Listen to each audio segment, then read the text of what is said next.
Hey everybody, this is James and welcome back to another fun and exciting day here at the Storage Scavenger. Hold on, let me make a slight adjustment here.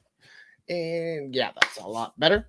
So hope y'all are doing well today. I really appreciate y'all showing up and coming to our live stream. We're going to get started here in just a few minutes. Today, we're going to be talking about 3 ways that you can lose money, that we have lost money building our business. So stay tuned, and we're going to do a question and answer and just our general chit chat after we talk about this stuff, because it's something that I think a lot of people need to be aware of as they get into this business if they want to get started.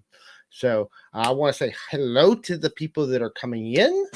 So first of all, let's go ahead and say hi. Hello, music. Thank you so much for having me on your show the last few days. It's been a lot of fun. I got to stop staying up so late every night, guys. I enjoy it, but I got to get some sleep sometimes, and I got to get more listing done after everybody goes to sleep. And I'm spending almost every night on live streams. So, but I've been having a lot of fun with you. Boatman, hello. I hope you're doing well today. Thanks for coming by. And Michigan lady, hello. I hope you're doing well. Thanks for joining us today. Mary Brown, nice seeing you again. I hope you're doing well. Seen you a couple of chats today. We've been bouncing around from channel to channel tonight. Was just over watching Wade playing poker, and while he's playing poker, we were talking storage unit stuff. So, had a good time over there, and hope y'all are doing fantastic. Hello. I'm here, but can't hear you for a bit. Okay, that's fine, Marie. Hi, Marie. Maybe you can read my lips. So thank you for coming.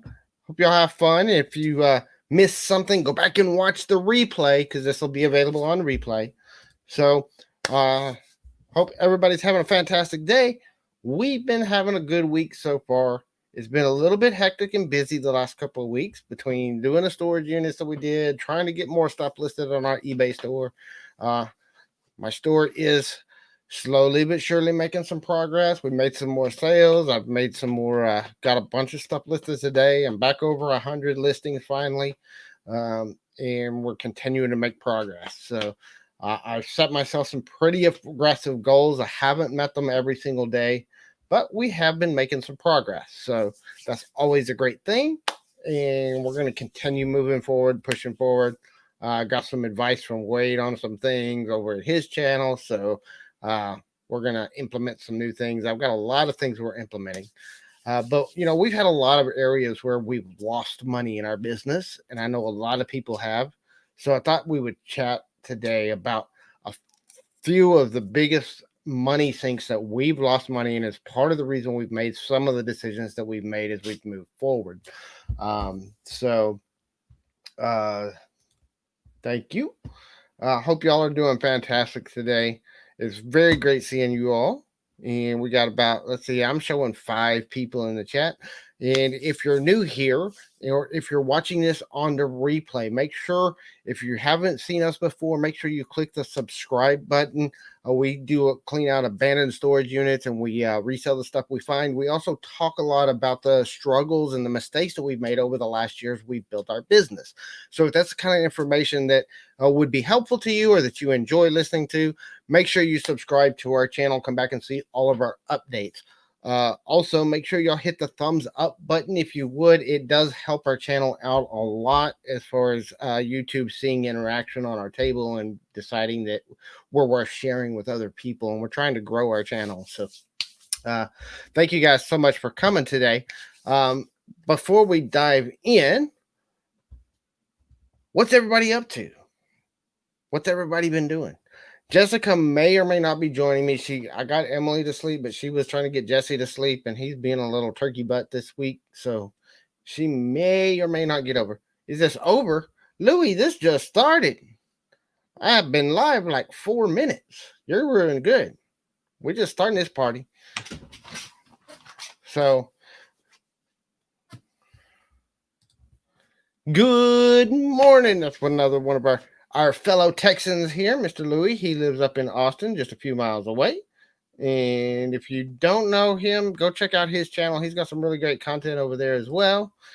He doesn't do storage units as much. He does a lot of estate sales and other stuff. So he's building up his channel. He's doing some really good stuff over there. I've learned a few things listening to him. So it's live, Louie. I am alive. That's why it says live.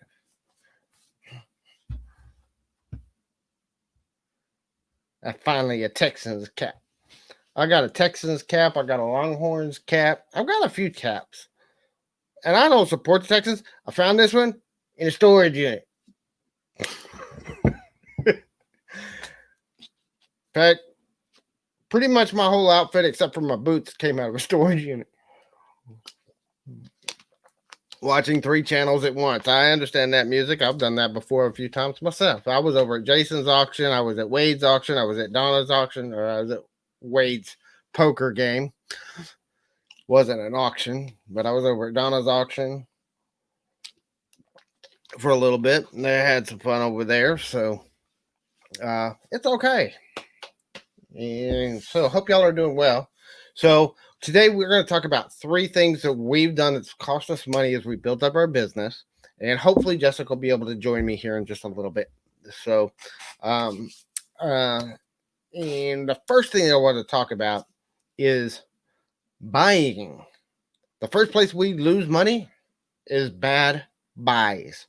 And I've bought a few bad units. We have 1 unit that we've ever bought that we totally lost money on, but and it kind of ties in with the next one we're going to talk about. But sometimes we've lost money by buying a good unit. We actually made the money back on the unit itself, but some of the other things we did cost us money because we didn't take into account all the costs that were involved, especially very early on when we didn't know what a lot of those costs would be. So that's how we're doing. Hey, Boatman, welcome back, sir. Thank you for joining us again. Great to see you. Hope you're doing fantastic. We're doing a great job here.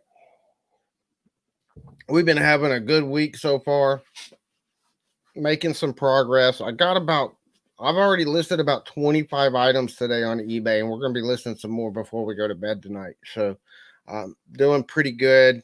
Now that I got the storage units out of the way and I got all my auction stuff, anybody that came to the auctions that we did over the weekend, I'm still working on sending out emails to everybody with all the tracking info, but we did get everything shipped out today. So we're finally getting caught up. And now I'm pretty much down to, I'm going to be cleaning up the mess of my office and my storage unit and listing on eBay. And those are pretty much the 2 things I'm going to be doing all day, every day until I get both of those things caught up. Oh, you're at work. I understand that. I've had to do that myself sometimes. So I'm thinking about moving my live stream. I don't know. It's kind of hard to do it with the kids because part of the reason why we do it so late is getting the kids to sleep.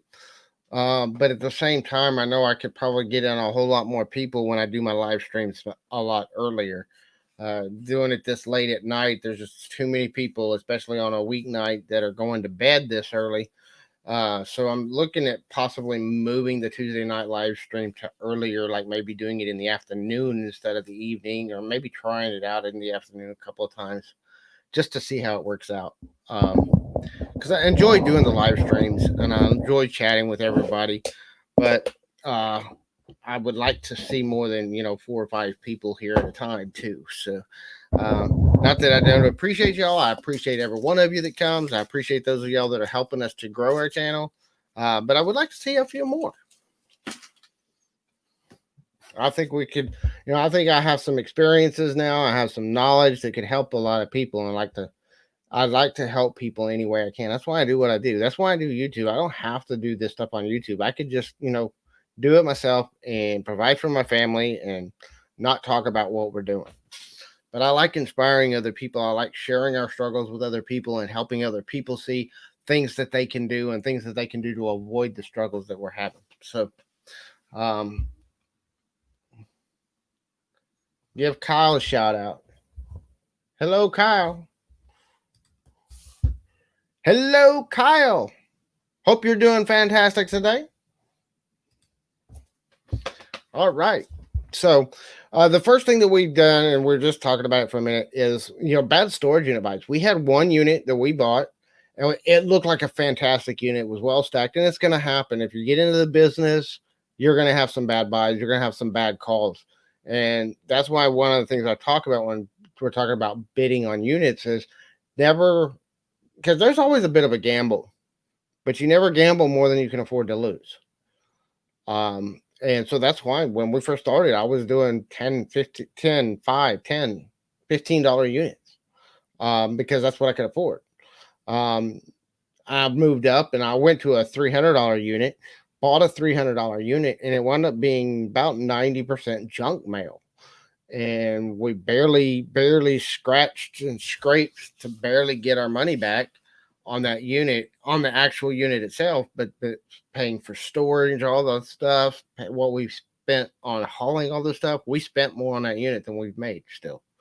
So, and I've had other units. I've had some units that were $5 units, but they cost me more to dump and get rid of all the stuff than what we made. And then there's some other stuff too, is holding on to stuff for too long, not getting stuff sold fast enough, then we're having to pay for storage on that stuff. And that's all costs that have to be brought into bear when you're looking at whether you're making money or losing money in this business. And it's something a lot of people don't talk about. They talk about, the fun stuff. They talk about the great finds, but they don't talk about the downsides. And that's one of the things I try to do on my channel, not in a way of bringing people down, but in a way of saying, this is one of the downsides you're going to have to face, and this is how you can overcome it. That's what we try to do with our content here. But you can do it. You just got to learn how to profile units, and don't let it scare you from starting either.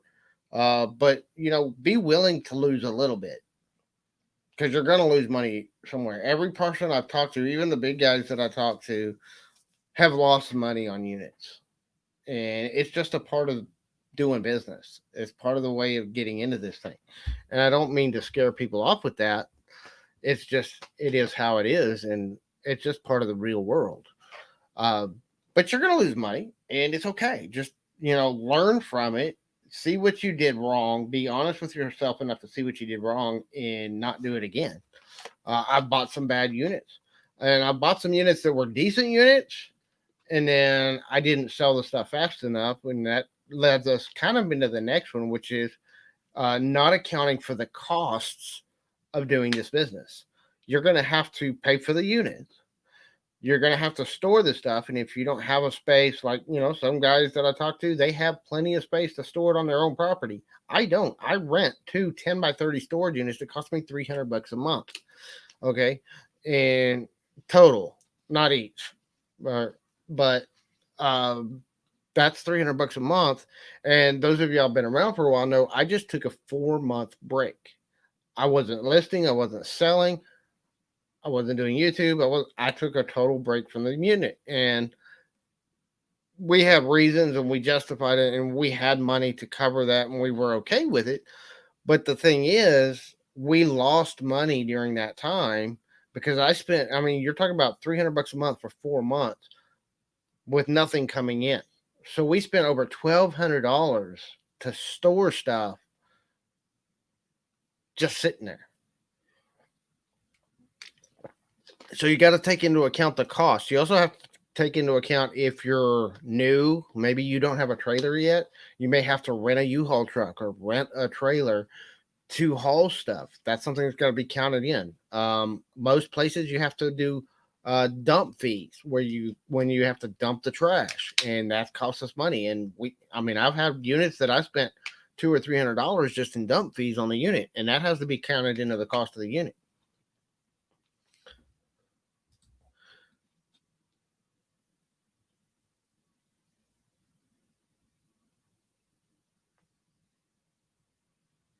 Yeah, that's true. I agree with you there, Louis. Yep. Overhead and time will eat up your profits. That's exactly what I'm talking about. All that overhead, man. There's a lot of people. There's a lot, a lot of the other channels don't talk about all the overhead involved. They talk about, the great stuff and the sales they made, but they don't talk about what they spent to get there.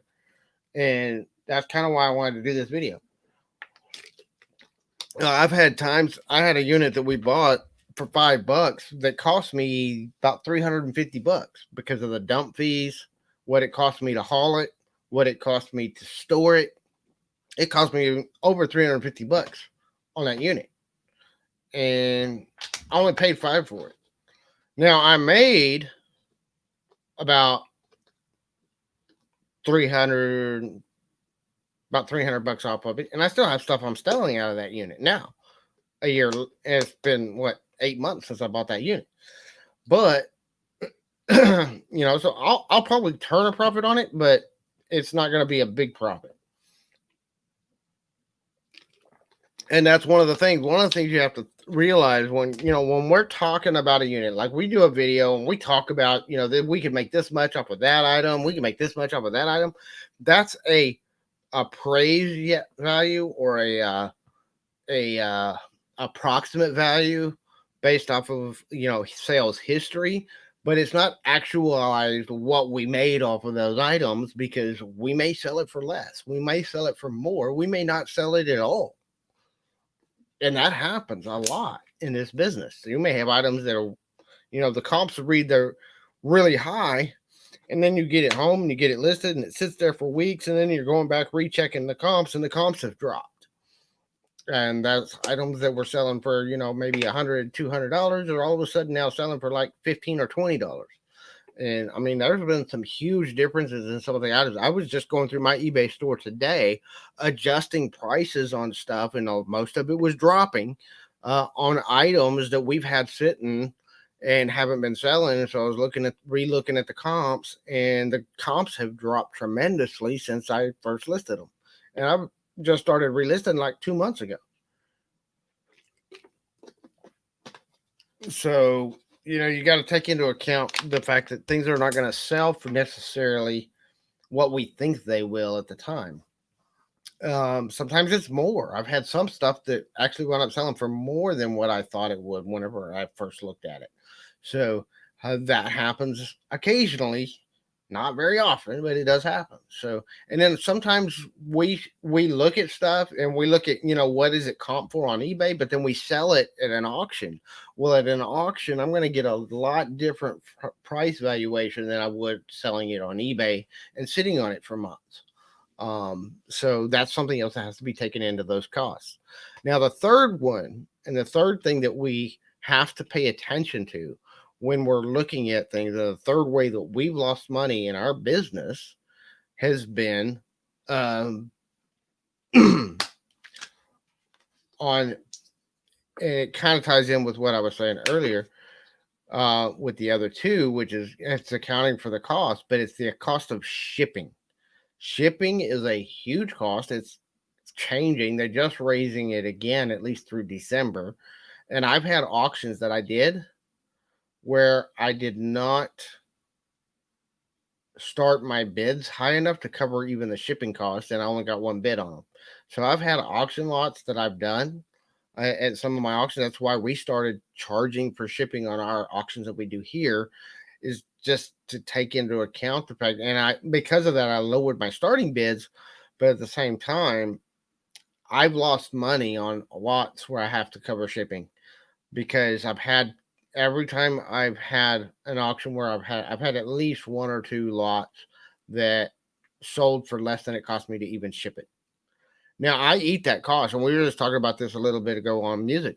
If I screw up and I set the wrong bid rate on something, then I'm not going to whine about it. I'm just going to eat it, and I'm going to acknowledge it, and I'm going to make sure that you get your items. You paid for them in good faith, and I'm going to take care of that, and I'm going to make sure that you get it.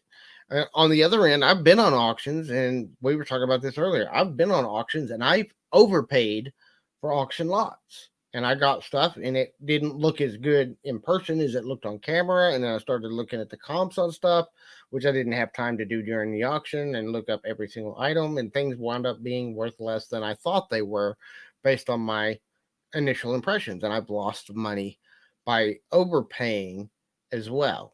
So those are kind of some of the biggest ways that we have lost money in our business.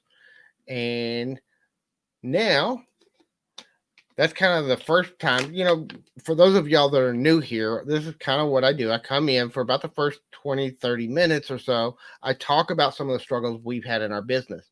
And then after that, we're going to do a live Q&A. So you can ask me questions about our business. You can ask me anything you want to about our business. You can ask me about my family if you want to. I mean, I may say that I'm not going to answer something, but you can always ask. But we're pretty open about most things.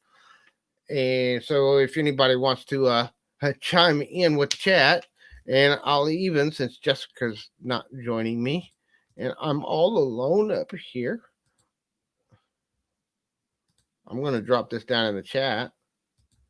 And if anybody wants to join me, you're more than welcome to come on in. Just please be respectful of each other and everybody else. And I do, ask that we be decent. But other than that, anybody's welcome to jump in if you want to jump in and chat. Have a good time.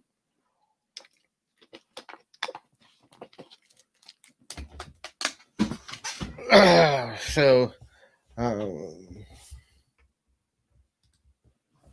yep, you have to be honest and upfront and have more faithful followers and always keep it legit. That's absolutely right, Louis. And I try to do that. I'm not perfect, guys, and I've made mistakes. I've made mistakes in my business. I've made mistakes in how I dealt with people, but I try to be honest. I try to be legit with people, and I try to keep it real. That's how I try to run my channel. That's how I try to run my business. That's how I try to, deal with my family, with my friends. That's just who I am. So why don't you jump in here, Louie? You're a great guy to chat with. So if anybody got any questions, drop them in the chat or jump on in and have a chat. Otherwise, I'm just going to kind of ramble on.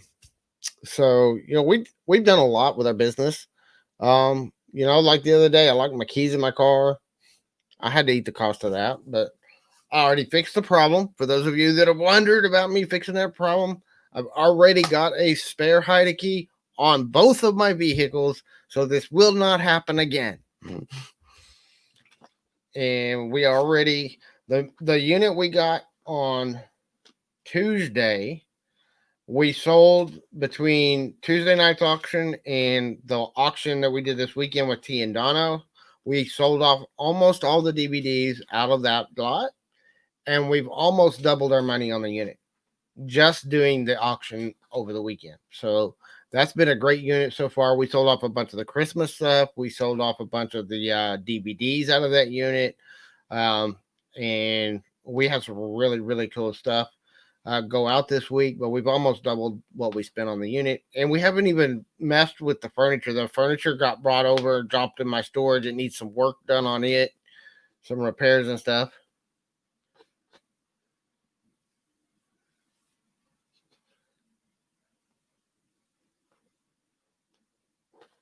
I don't know. I usually go I schedule it for an hour, but I've gone for 2 or 3. So, I'm not going to try to stay on too late, but I'll stay on for a little bit.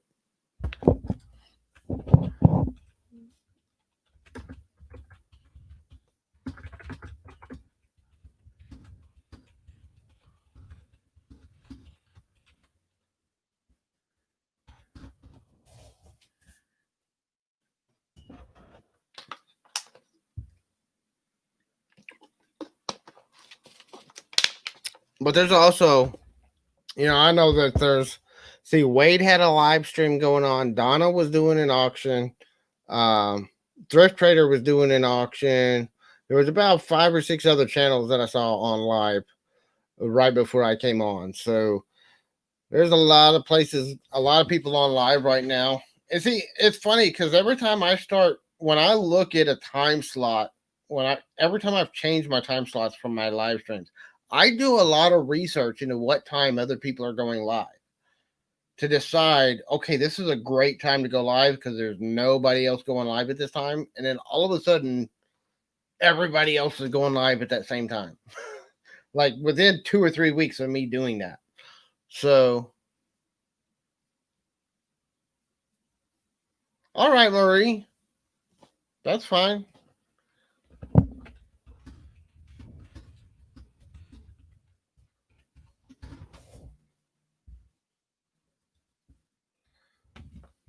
So, but we're doing good. I want people to understand, you can do a lot with this business and you can have a lot of fun. I enjoy it. I enjoy the treasure hunt. I enjoy doing stuff.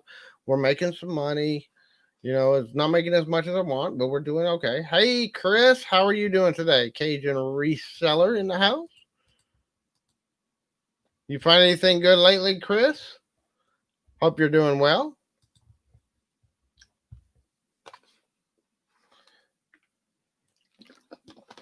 But yeah, I want people to realize, and I say this all the time. I'm not the smartest tool in the shed. I barely graduated high school. I didn't know until graduation day if I was going to walk across that stage. So I'm not. I'm somewhat educated because I'm self-educated. I didn't go to college, but I've learned a lot through self-study over the years. Um, but hello, Tina. Thank you for joining us.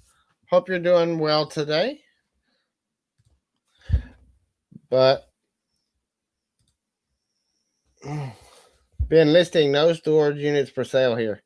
There's a lot for sale around here. They've been going up crazy. They're still going crazy high prices, but there's been a lot going up for sale here lately.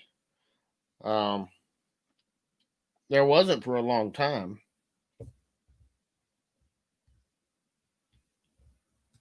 Hello, Scores Galore. Thank you for joining us. I hope you're doing great today. Thanks for joining us. So, well, we're doing fun. We're making a little bit of money. We're making some fun. We're having some great time with the videos. I enjoy doing the videos. I'm trying to improve my videos. I'm trying to improve my workflow on my videos and trying to get some better equipment. Um, and do a little things. I'm doing some things differently with my thumbnails and with my titles to try to get more people to come see us.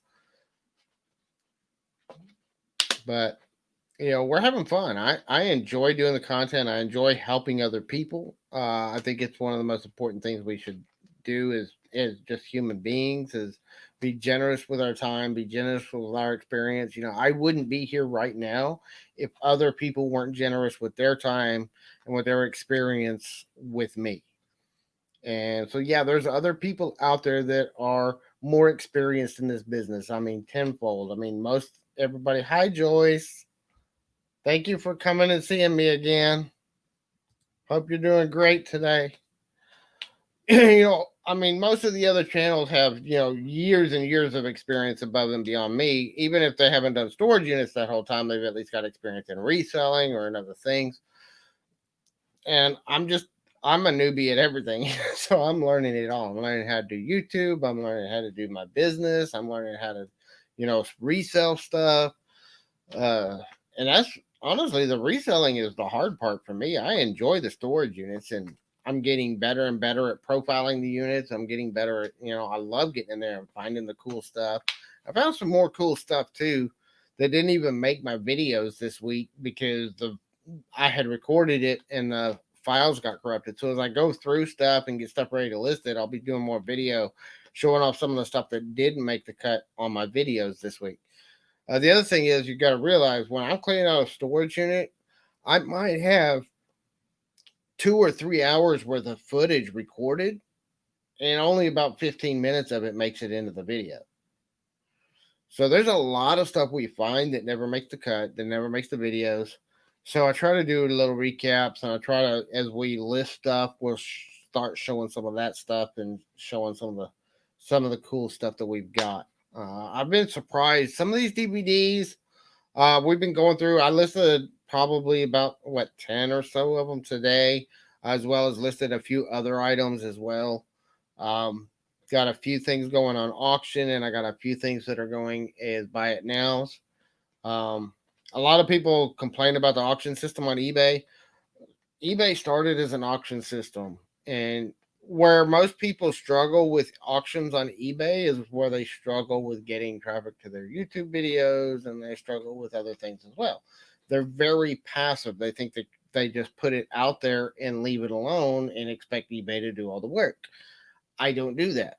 I'm out there. I've got an auction running right now on some ephemera, and I've been going around telling people I got a video coming out tomorrow on that ephemera, and I've got other people that I'm going around and telling other people that I know buy and do ephemera, um, and I'm telling them about it and giving them the link to it so that they can check it out and go bid on it.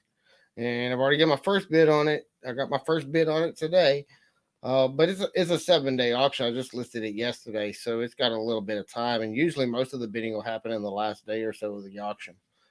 But I've done pretty well. I mean, not everything sells great at auction on eBay, and I get that. But I've done pretty well with auctions on eBay. There's a lot of stuff that if I can't find good comps for it, I'll put it on auction. I get 250 free auction listings a month anyway with my basic level eBay store, so I might as well use them.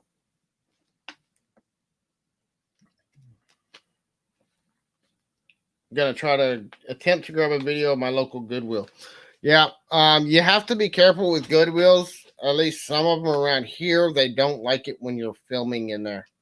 I know mine doesn't, and they're kind of rude about it. You kind of have to be a little sneaky to film in there. That's why one of the things I'm trying to get is a GoPro, because that's a lot less conspicuous than me walking around with my phone looking like this and trying to videotape everything.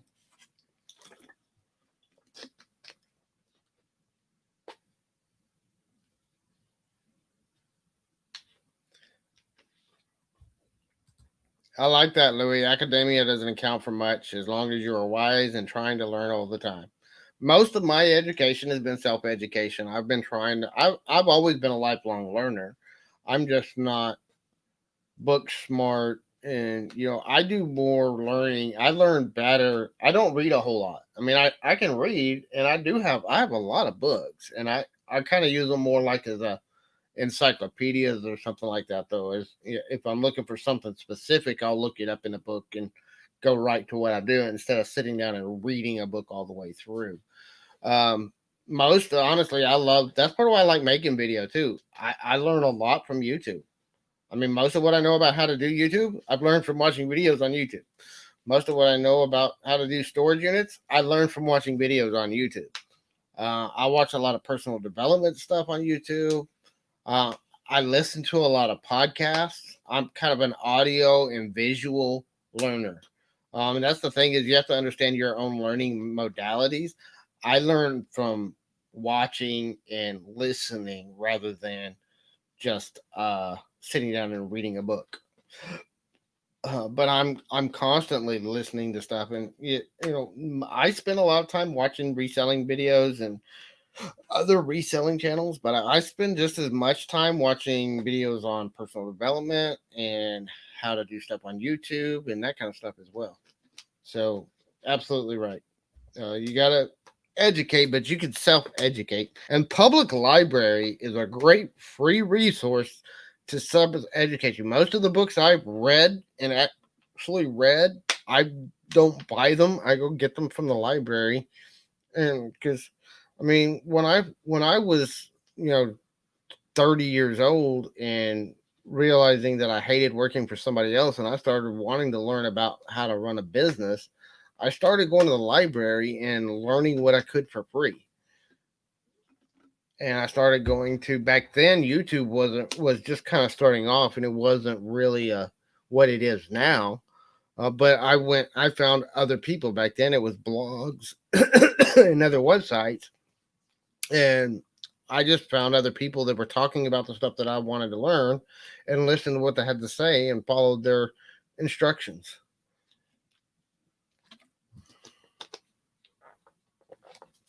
Yep. That's all you need, really, Tina. Right there. That's all I have right now, and that's all you need. I know people with 10,000 subscribers that's all they've ever used to record videos is their phone. Uh, there is equipment that can make things better. The first thing that I recommend to anybody is what I've done myself is if you decide you want to take YouTube seriously anyway, is invest in a microphone that can plug into your phone, and invest in maybe a ring light that attaches to your phone or something like that to improve your visual, improve your lighting. Because sometimes the quality of your video isn't the phone itself, it's your lighting and your audio.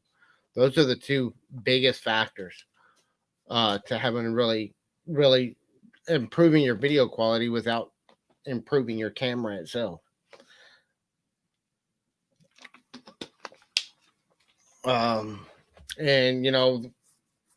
but there's a lot to learn about YouTube. There's a lot to learn about video production and stuff, but it's not that hard. You just have to take it one bite at a time. One of my mentors used to always say, "How do you ever eat an elephant? One bite at a time." It's the same way with building a business. It's the same way with doing YouTube. Learn it one bite at a time. Learn one thing at a time. Take one step. Learn it, apply it, then move on to something else. You don't have to necessarily even master it. Just get started, and don't try to run too soon. I did that. That's part of where we've had some struggles in our businesses. I quit my job and went to doing this full time a little bit too early. Now we've been able to handle it and we've been okay with it. But some of the struggles we've had is because I should have probably worked this business for, I would say, at least 2 years to build it up before I left my job. But I'm glad I didn't too, and that's just in the financial aspect and the business experience aspect.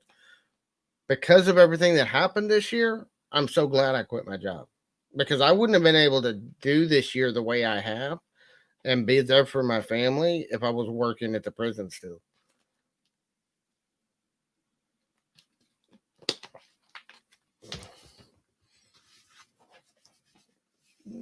So, hello, Brittany. How are you doing today? Thanks for joining us. We already finished my little discussion on the 3 ways I've lost money in my business. We're still kind of chatting about it, but we're having a Q&A, kind of just a casual chit chat. And so hope you're doing well.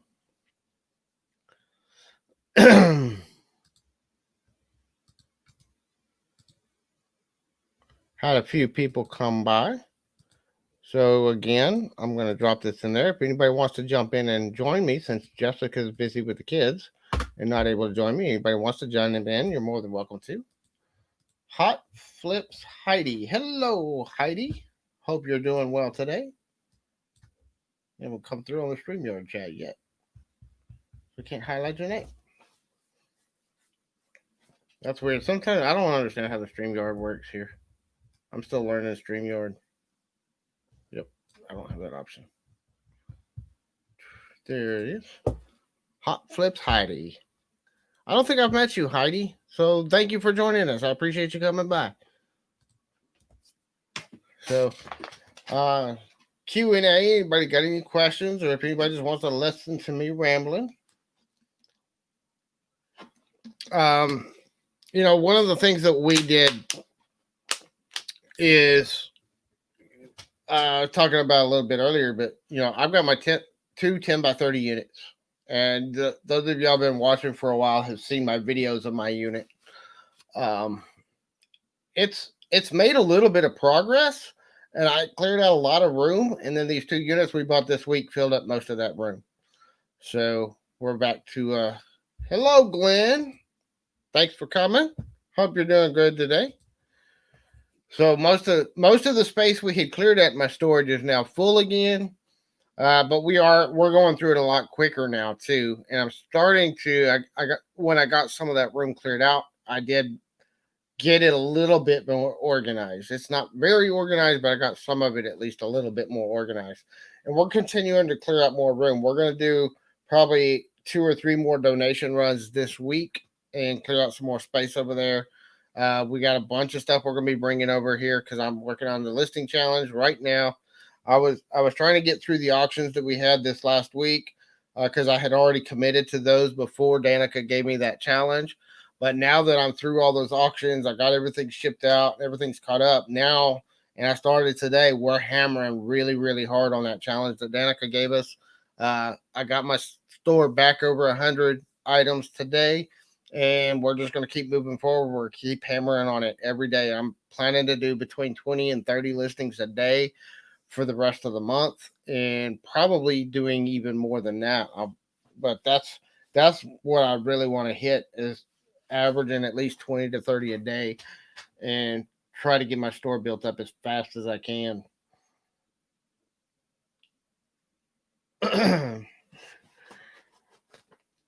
So, and that's what we've been doing. I'm just working on cleaning up my own mess. I've got a mess in my workroom here. That's why I don't show a whole lot of my workroom. It is a huge mess of stuff that's all over the place. One of the things that I'm trying to get done is I have a whole bunch. Bye, Glenn. Thanks for stopping by. I understand getting up at 6. Hey there, Louie. Got a special guest coming on. Hey, Louie. How you doing? No sound.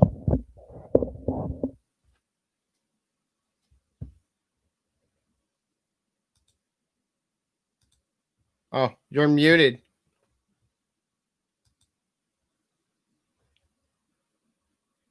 It says your mic is not connected.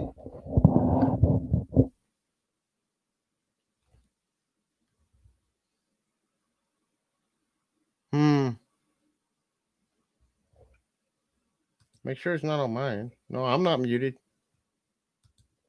That's weird. Hi, Sandy.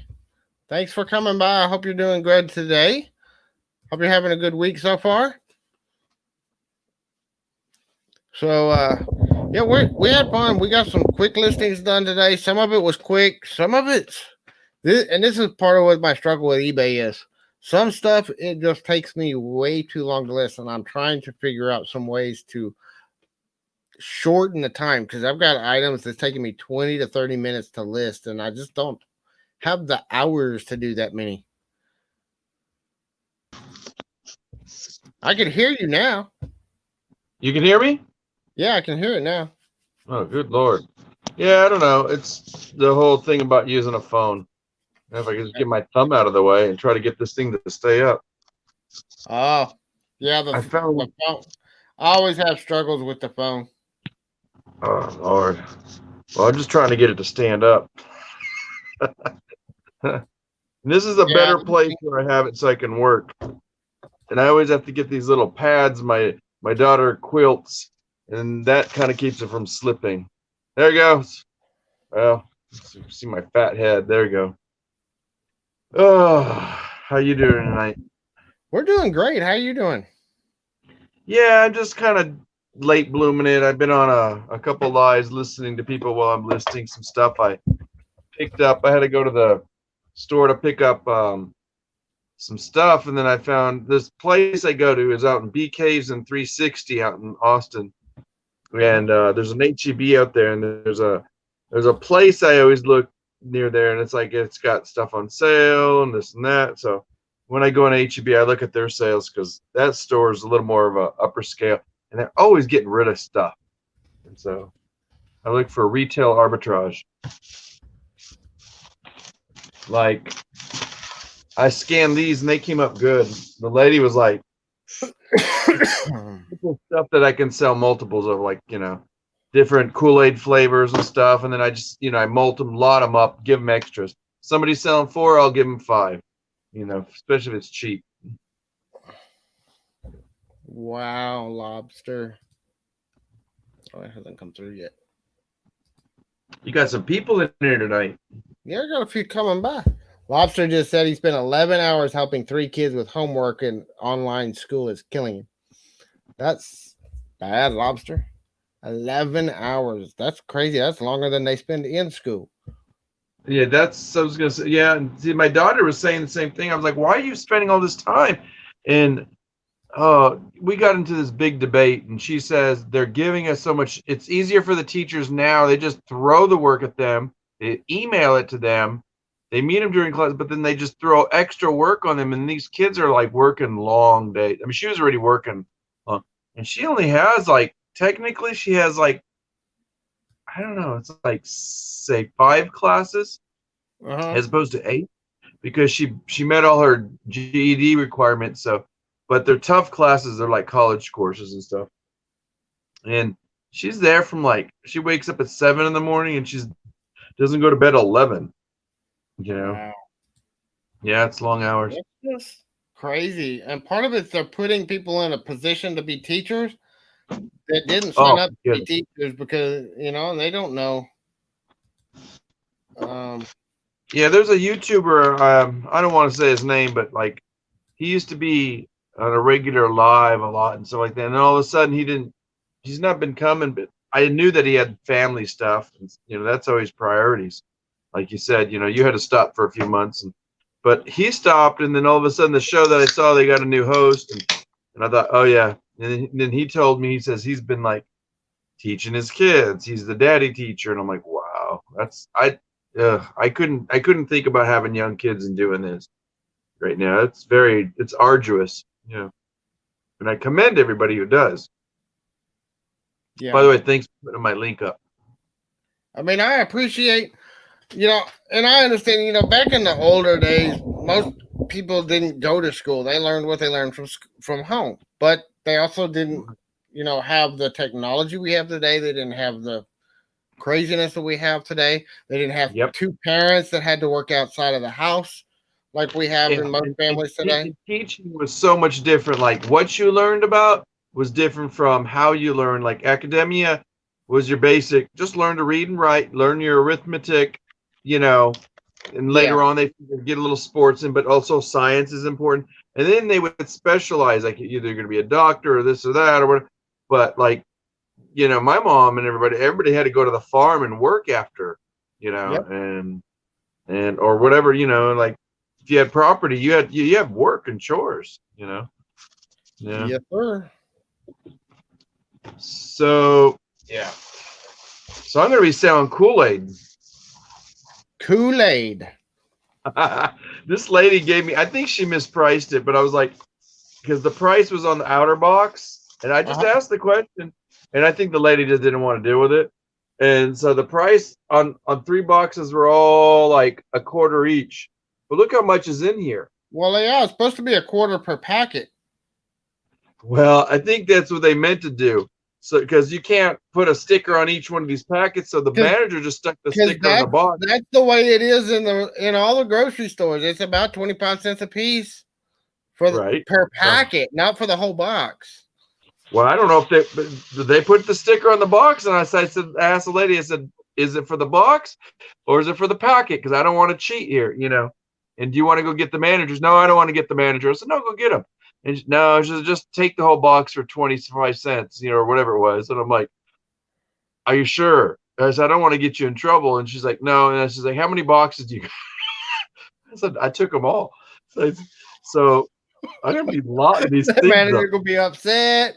What do you mean you sold all the boxes of Kool-Aid for 25 cents a piece? And this is back in so there's this place that they have a clearance section. A lot of people don't know. So what I would advise is everybody who has a grocery store, go find the aisle. Go find, it's usually on an end cap or something, or they have a special part of the store.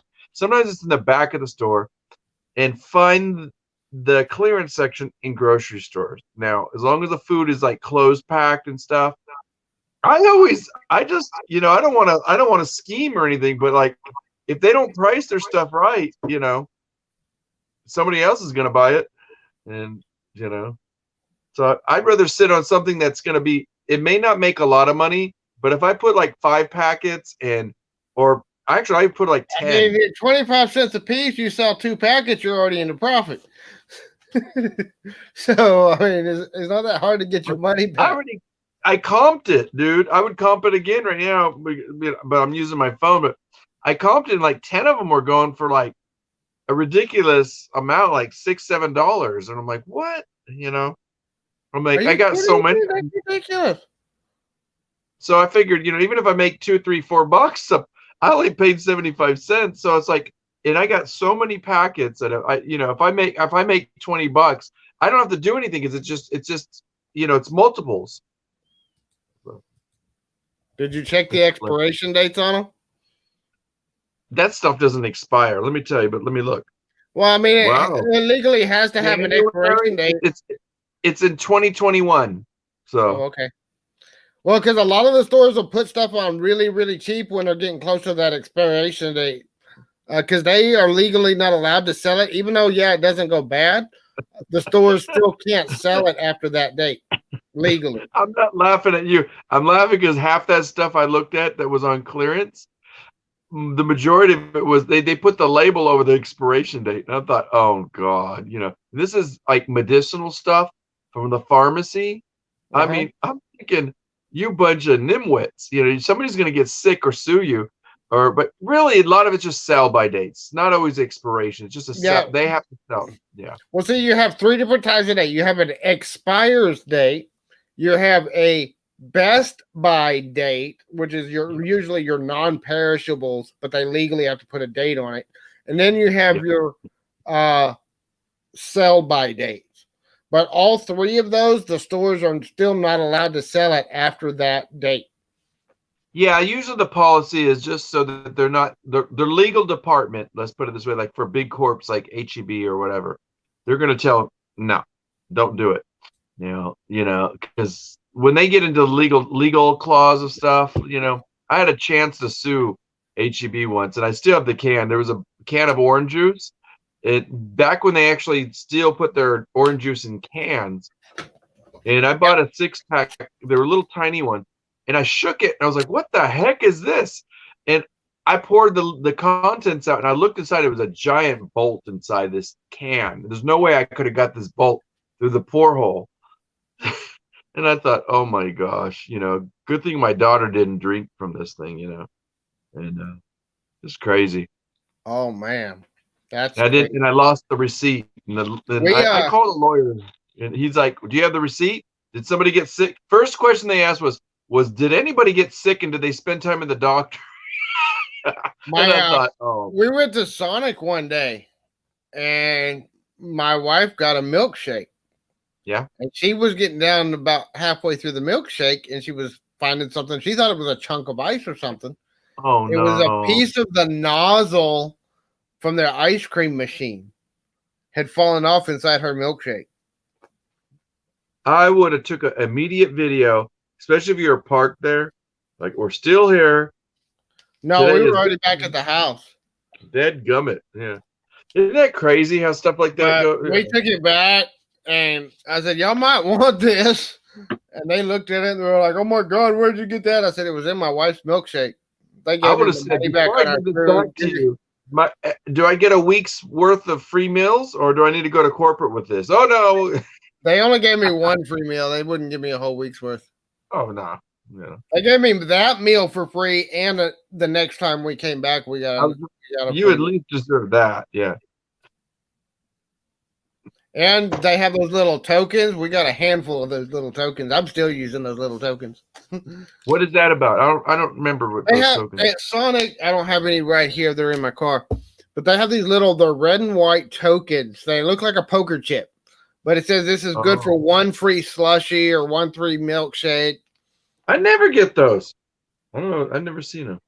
That time they gave us a whole handful of them. I had like 7 or 8 of them, and I find them in storage units all the time too. And I always keep them. They'll redeem them. At least our store, they'll redeem them. So I always hold on to them when I find them in storage units. Pretty good. Pretty good. It's just like finding a gift card for me. It's like, hey, free drinks at Sonic. I have no shame. No. I get what you're saying because like you're doing more, and I'm gonna one day you and I gotta meet when things calm down here. I wanna do a storage shed, but I'm gonna roll the dice. Like as long as it's like 30 or 40 or 50, no more than maybe 30, 40 bucks. And I mean it's probably gonna be one that nobody wants as trash bags, but I'm gonna go for it, and just dig in it and see what I can find. I mean, you gotta be careful with the ones that are 30 and 40 bucks, especially right now. Because I tell you, this one that I paid 150 for, it's been a good unit, and I'm gonna make some money off of it anyway. But honestly, 8 months ago, I'd have paid like maybe 30 or 40 bucks for that unit. Okay. Because even the lower end, the smaller lower end units are just going ridiculously high.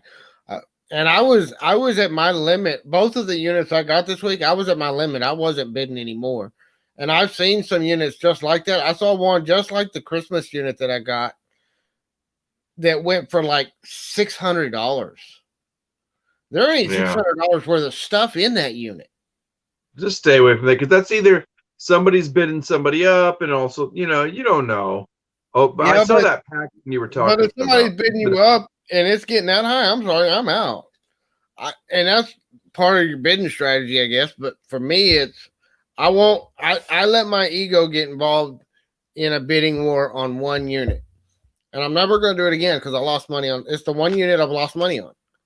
Yeah, yeah. I'm talking to somebody about doing a topic on like emotions with resellers in terms of being, mindfulness. Mm-hmm. And there's so many angles you can look at it. And one is, like you said, when you're buying something, what is your state of mind? So like for me, we all get that, get it. You're in the car, you find this garage sale, and you're like, whoa, your eyes are like, "Brr." I always take a step back and go, okay, you're here, and the first thing I ask, how much money do I have? you know okay, where are you, like, in terms of your state of mind? Yep. Am I pissed? Am I hungry? Am I, do I got some kind of anxiety because I'm worried about, a project or trying to get work done, or, and then I just kind of go in and I go, okay, you're going to go in calm, and you kind of just glide in stealth. And, you do your quick scans. Like when I'm in an estate sale, I'm like in blinder mode. I called my sister the other day and I said, hey, boom, they have this. I know you collect it. You want it? Does it have this? No. How much is it? I'm like, yeah, I just get it. And then she's like, okay, I'll let you go. I know you're like in hyper mode. And I was like, yep, got to go. Bye. And it's like, I'm all about just get in there and get out. And then not getting too intense, like, oh, they got this or that, or, just kind of chilling out, because this guy I met, he was waiting in line, second in line, and I was trying to get in this estate sale, and he just like tried to push in front of me, and I was like, dude, that's just not cool.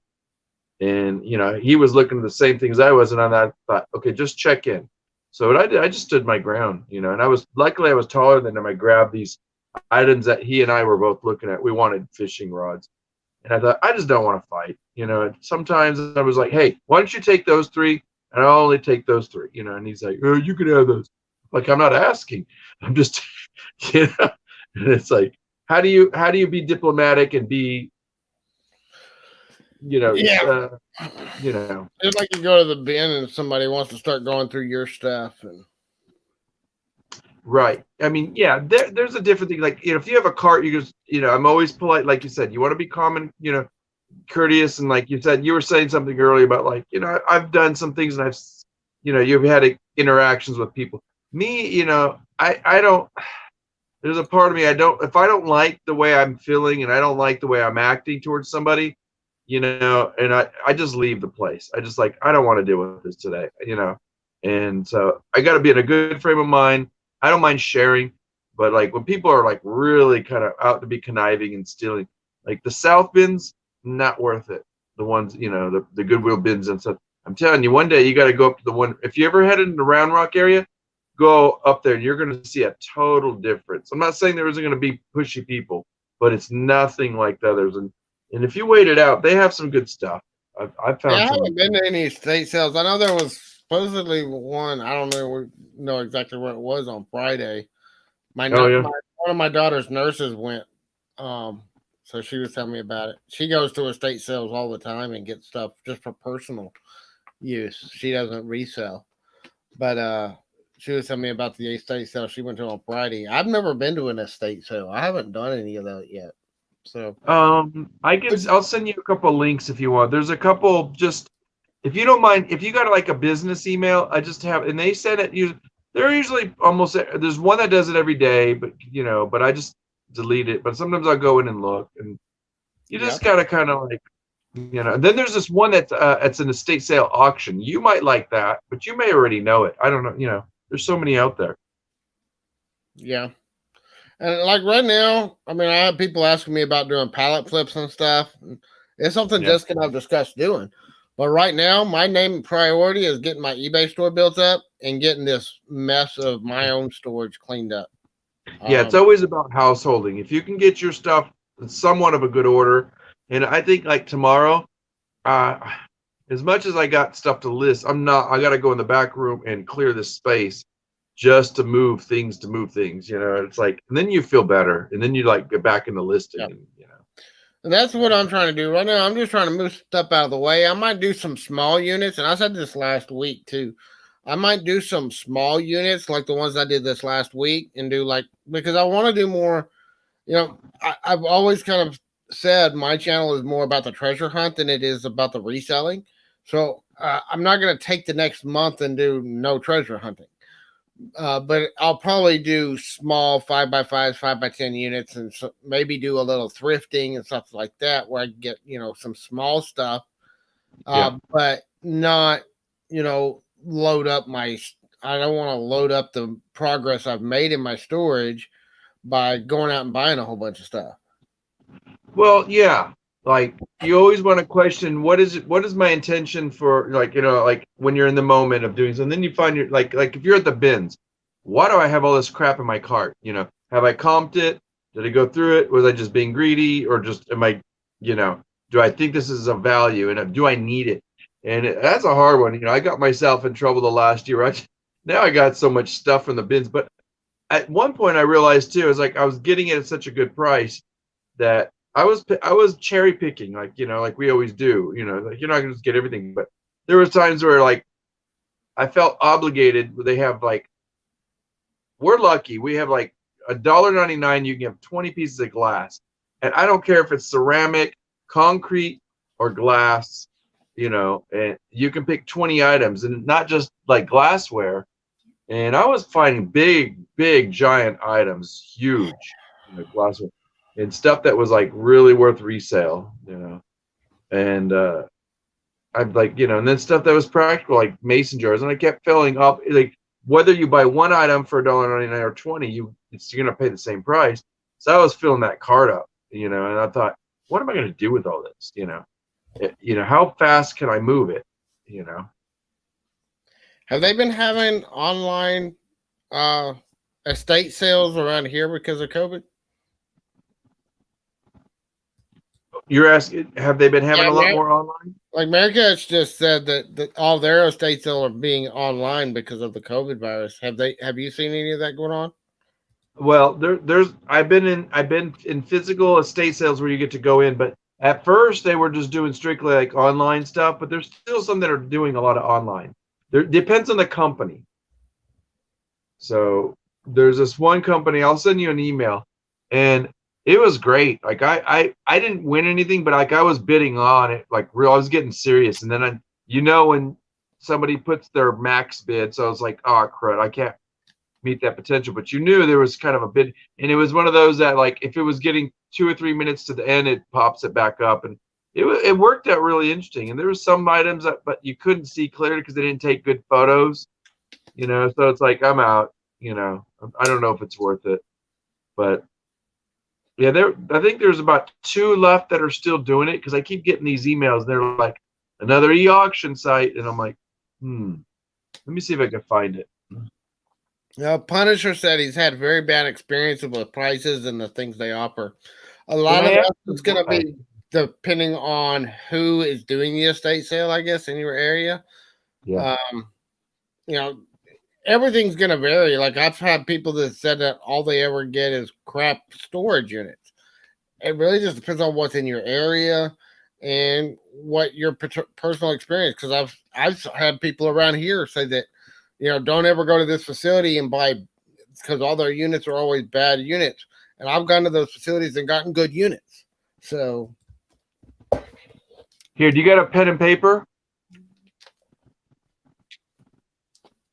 Write this down. I like this company because when I went to their physical, when I physically were able to enter there, and they're in South Austin, so they'd be closer for you. He does do some other ones, but I heard his area is mostly South Austin. I think he goes even as far as San Marcos and stuff. But it's called Caring Transitions. Let me see here if I can find their website. but he's got a couple things. Some of it's furniture, some of it's not. But it may not be for you. It's good to look to kind of become familiar. And oh boy, I thought I had it. I tell you what, yeah, just look up. It's called Caring Transitions. Yep, .net, net, and his name is Brandon Mirabal. And this guy, he runs a pretty clean, legit thing. And the couple that I've been to, I got some really good stuff. Like he does, like when people pass away or going into elder homes, he does a lot of those estates, and they're mostly in South Austin. Found some really interesting ones, but like he does a lot of furniture and stuff like that I'm not interested in. But sometimes if you know what you're looking for and you're like, and you see It all nobody's depends on the bidding on it. price on the furniture, because some of the furniture I've seen is way Yeah, overpriced. yeah, Um, yeah. but sometimes you can, if I can find something because I do woodworking, so I know a little bit about furniture when I see it, Yep. and I know like I can tell you pretty much from looking at it what type of wood it's made out of, and if it's real wood or if it's particle board or Yeah. uh, and I really can't tell. That's the downside with doing online auctions. That's one of the reasons I don't like online auctions for my storage units as much. But that's what we have available right now. Oh, in terms of storage. Oh, I got you. Yeah, Yeah, because like when I'm still looking at a storage unit, or even if I was going to an estate sale, if I'm there and I can see it, I can tell you is it real furniture, or is it, particle board with wood sure, laminate. But sure. with like some of the furniture we got out of these units this weekend, it's particle board furniture with wood laminates on it. And Okay. when I got it out and I could actually see it, it was definitely, it wasn't what I thought it was. It's still going to be some decent furniture and I can still make some decent money off of it, but not nearly what we were hoping to. So what I would suggest in your case, James, is like still do what you're doing. Always hunt, like you said, hunt down a good storage shed so that you can beef up your supply.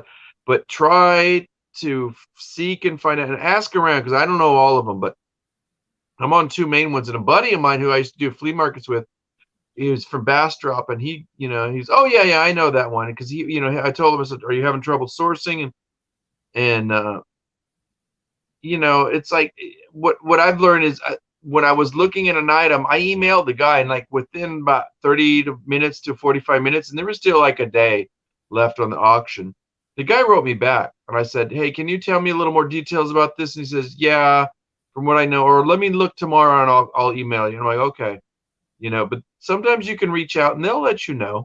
And if it's early enough, and as soon as you find out about something, just email them like, hey, what's the deal with this, or da da da da da. And then once you start doing that, you really become like, you're planting a bug in their head. They're like, oh, there's that guy. And you introduce yourself, and it's that. Oh, yeah. And eventually, then you may have a relationship in a year. The Yeah. other one to write down is called Texas dot hibid, HIBID.com. Uh-huh. TexasHibid.com. Google it first, see if it comes to the website. But yeah, they send me an email almost daily, and Uh-huh. and at first it annoyed me. And I was like, you know what? But I'm just lazy. I don't go on it. But like they'll show you their featured auctions on the email, Yeah, I and know. a I lot already of times follow Hybrid. you do know about that. Oh, yeah. Because Okay, I know some people that's how they sell their stuff is on Hybrid. yeah. So I started looking at Hybrid and I still go on there, but I'm not interested in the cars or the coins. They always feature that stuff, but I'm like, sometimes you have like little toy lots and things, and I get close to winning sometimes. It's like, but you don't try, you don't know. yeah. I mean, I do some sourcing through auctions and stuff, but like I said, Okay. most of my sourcing is through storage units. But I do a little bit of other stuff too. Well, Um, we always have to dabble. Like if you're gonna pass, a thrift shop or something, yeah, I mean, like when Jessica was in the hospital and stuff, right next door to the hospital she was at, a Goodwill. I went in there a couple times while we were there. you got to have a break. Yeah, yeah. And it's like, well, and like the way their rules were at the hospital, I couldn't stay there. Right. And Yeah. if And she needs she was time only to allowed rest. one visit per day, so if I left And I'm a smoker. I'm not going to sit there for 3 days and not leave the hospital. But Right. Right. if I left the building, they would not let me back in. So I Yeah. would go up there and I would be there with her for 4, 5, 6 hours, and then I would leave. And on my way back home, I'd stop at the Goodwill. Hmm. That must have been. That's a lot. That's a lot to balance. Both body, mind, and spirit. Like you're trying to do your thing, Oh keep yeah. keep centered, and then And there's a lot of people that were like, "Why are you still doing videos? Why are you still going to auctions and doing sales?" Dude, part of taking care of my family in that situation was putting the roof over our head, paying our bills, yeah, they and I don't they spent don't more also time see doing that. the very end result. Like some of this is just for your own mental sanity. Like who else is gonna hear you? Well, you're trying to take care of everybody else as a caretaker. You, lack of a better you know example, is like we get to vent on these things. So in a way, it's like I don't want to put it in like it's in therapy mode, but like in a way, it's like every social engagement and and being social is going to be very imperative for people's growth, both intellectually and emotionally, and it's our physical well-being too. It's like we get physically, cramped up, anxiety wise or whatever, just and I don't mean the actual physical labor of doing it, but all that's helpful and that's healthy, keep active. But I mean, like, I see that if I sit in this chair too long, I'm cramping up or this or that, and how else do you engage and get off, and go do something else, or or you need a time to relax. And it, there's more to it than meets the eye. But also, what is the end game in this? Like maybe one day your channel will take off, to like where you're at a healthy dose where you're happy to do that, and Yeah, I also mean, where it's just second my nature. channel's growing, but and I've told people already, as far as my YouTube channel, getting to Yeah, that 1,000 subscribers and getting monetized is kind of one of the current goals I'm working on. sure, But and that's it's not just a the goal. end goal. It's not like, okay, we just Yeah, chill on YouTube now because I got 1,000 subscribers. No, I plan on yeah. continuing to build it and grow it. I would love to get to a point where the revenue from YouTube is paying my bills. And then I'll Well, probably buy look at it storage like units this. and donate 90% of the stuff that we find and just sell Yeah, cherry pick the stuff I'm going to sell. yeah. Yeah, and the likelihood is, I mean, if we're going to be realistic, the likelihood is it's our journey is probably going to be a lot longer than like guys like big names, and that my thing is I don't expect or nor want it a lot.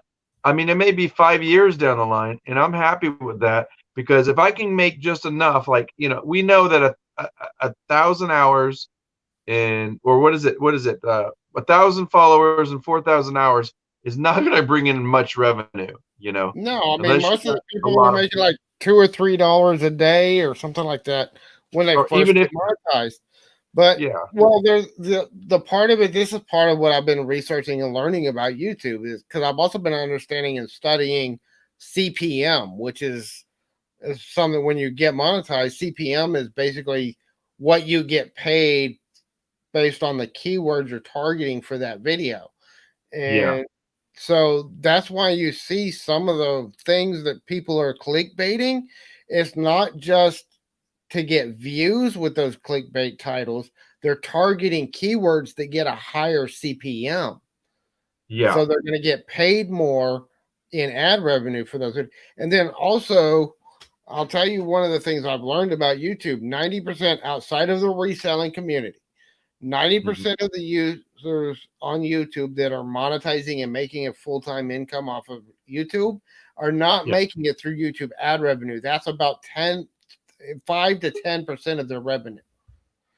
They're mhm. making it through sponsorships, brand Yep, deals, yep, and affiliate marketing.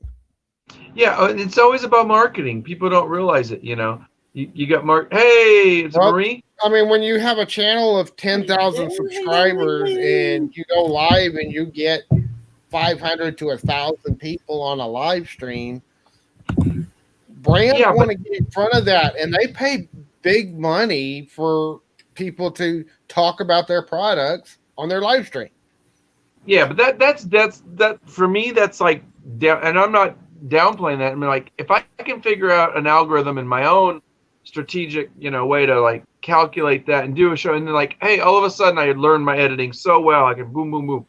But it's always, it's like steps for a lot of the people that do YouTube. If I can just, for me, it's like once I get past a certain amount of hours and subscribers, all I want is pay for my cable bill, which is good, to keep, churning this up.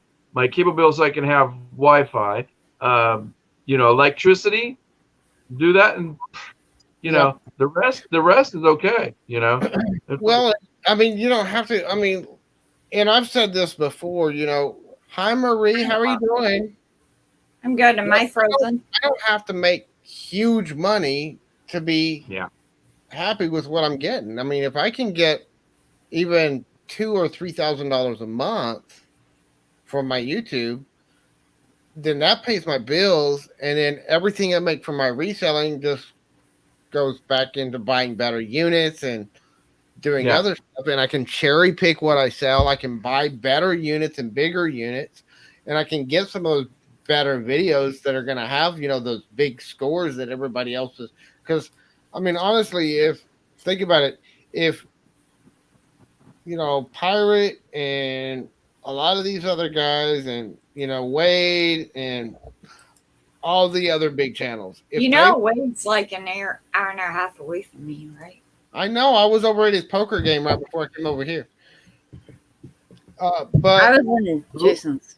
Like, if these guys were doing 5x10 units that cost $100 and they wouldn't get the subscribers and the viewerships they get. The reason they get the subscribers and the viewerships they get is the stuff that they're finding in their units, and they have the budgets, but they also, a lot of them have the team of people behind them to help them sort those big units that they get those big funds. Yeah. But you know what? You don't worry about them. I mean, I'm not saying you, James. I'm just about. I mean, we can't. Can you all just give me 1 minute? Yeah. 1 minute. America. Jump in. Roma's for resale is up by you in Seattle. He has to move really, really suddenly. Really suddenly.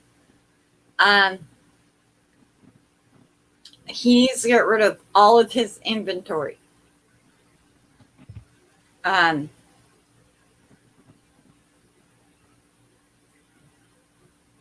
email is in my about. If you email me, Mariquette, I will forward you his email address. He's got a lot of really, really cool stuff. Wow. So where's he at?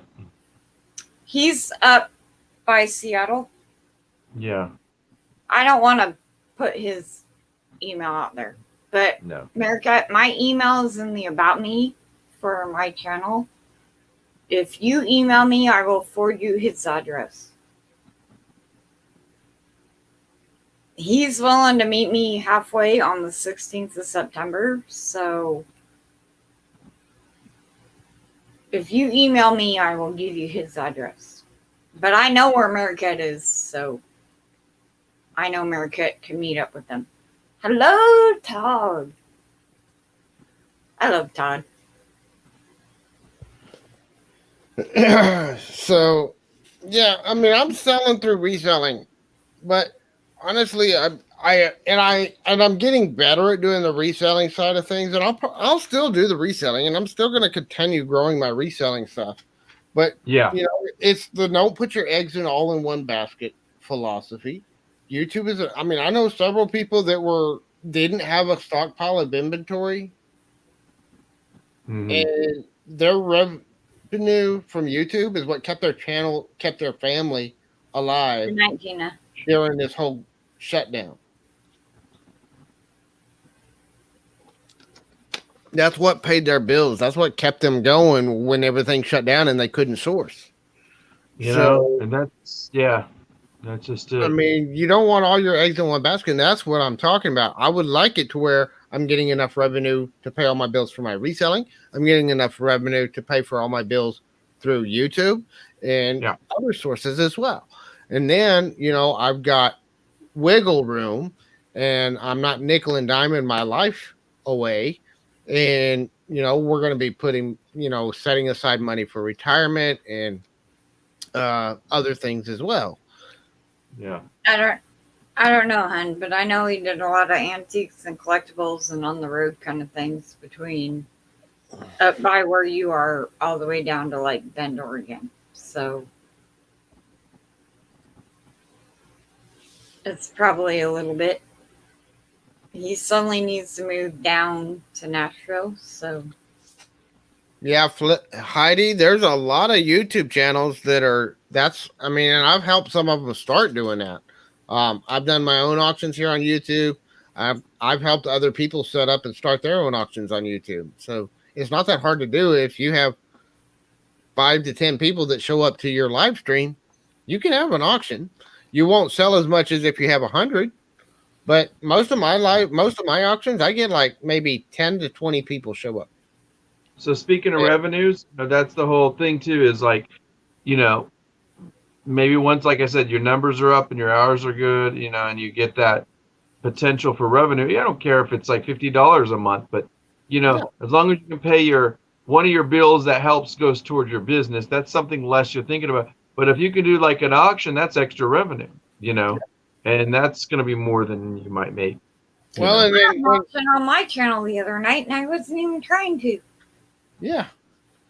I mean, everybody, it's gotten so inundated with auctions now because it's funny because No, you have to hear this. I have been on YouTube for a long, long, long time. Like, you had to be invited to be on YouTube and Google Hangouts when I started.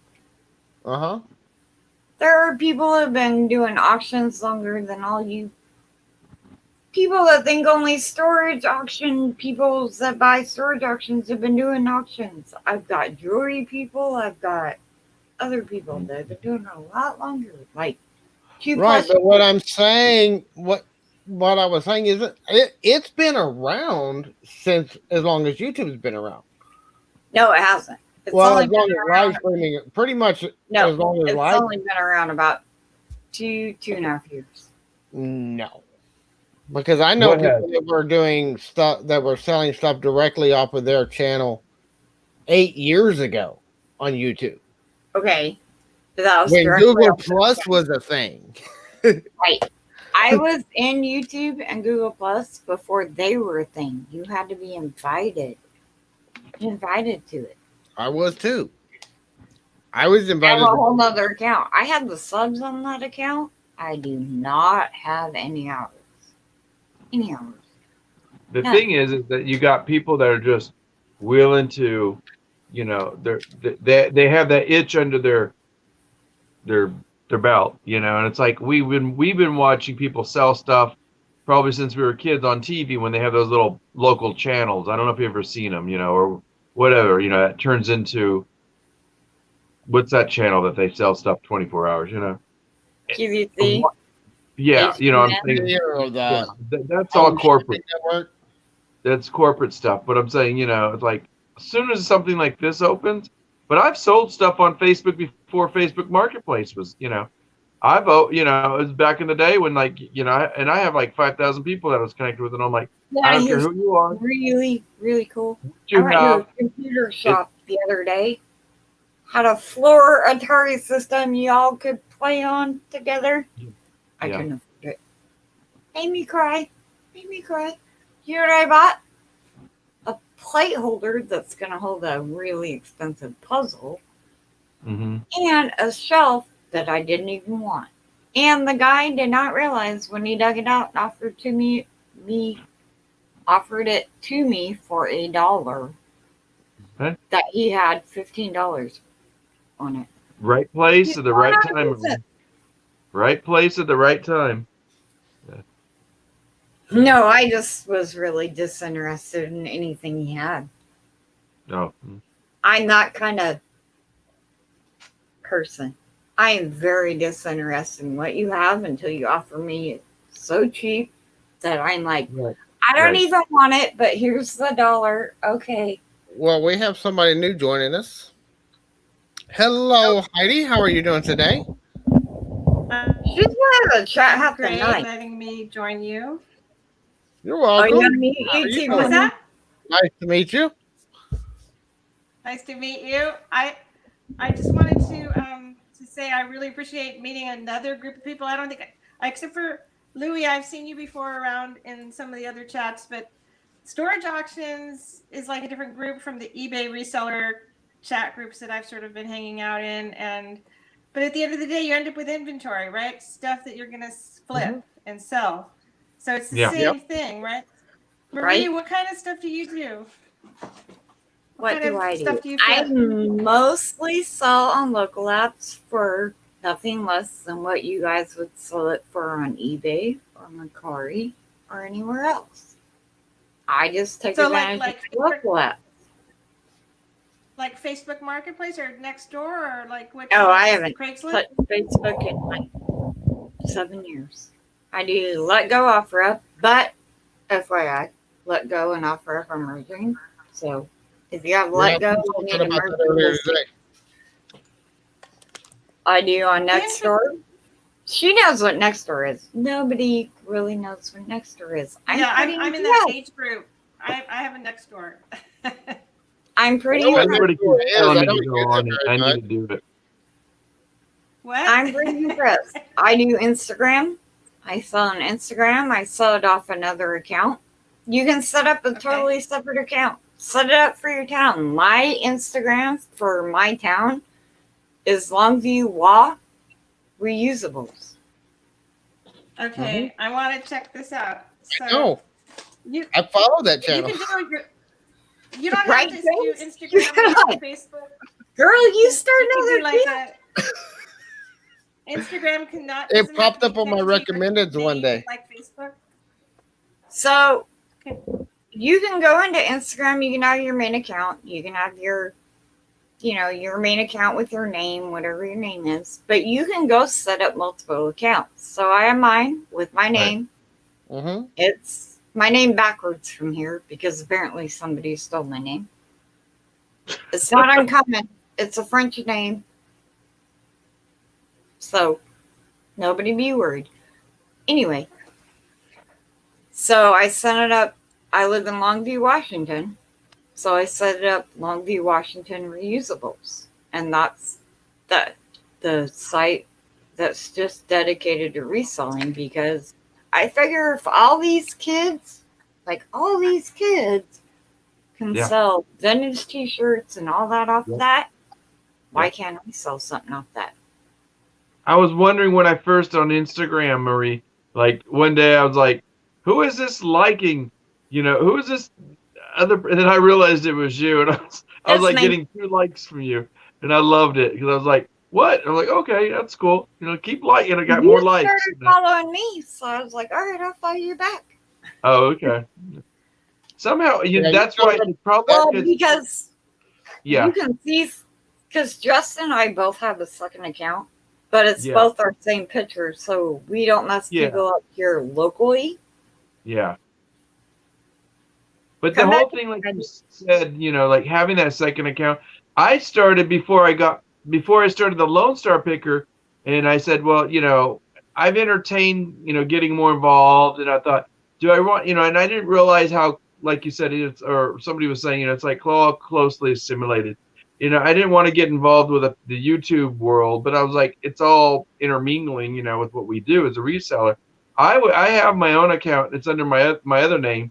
And I was, like you said, I was doing strictly like vintage and clothing, but I was doing it more to follow the kids that were like at the Goodwill bins and the people that I knew, and that they would do these little flea markets and stuff.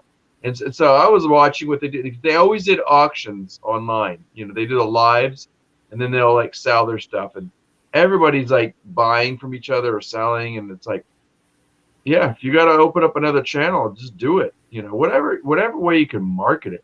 What happened to the other lady that was here? She's out of the chat. She accidentally accidentally kicked herself out. It happens a lot, especially if you're on the phone. Yeah. If you're in a I accidentally kicked myself out this morning. I don't know if me or the dog, or because I was chasing the dog, and I probably should kick myself out. It's going to be another late night, and I got to get up early. So, but yeah, you're kind of up late too, James. I told him that the other night. I 11:30. booted him out. Goodness. Yeah. The earliest I've been to bed in like the month has been like 3 o'clock. I was gonna say I booted him out at like 3 o'clock his time the other night. Like, Man get it. alive. Ooh. But I'm a So night person, so you're doing this I keep saying flea market. I was looking at James. I was on Farm Girl Scavenger, Noelle. uh-huh. And she, No, you were on Danica's this morning. yeah, and I was looking at Marie's stuff, and I was like, "What the heck is that, a flea market?" She's like, "I'm just doing a garage sale." She had all this stuff nicely laid out on the tables and everything. I was like, "Darn, I wish I were there." You want to And know I what did this that. is? I was Somebody reminded me. They sent me the link on my phone.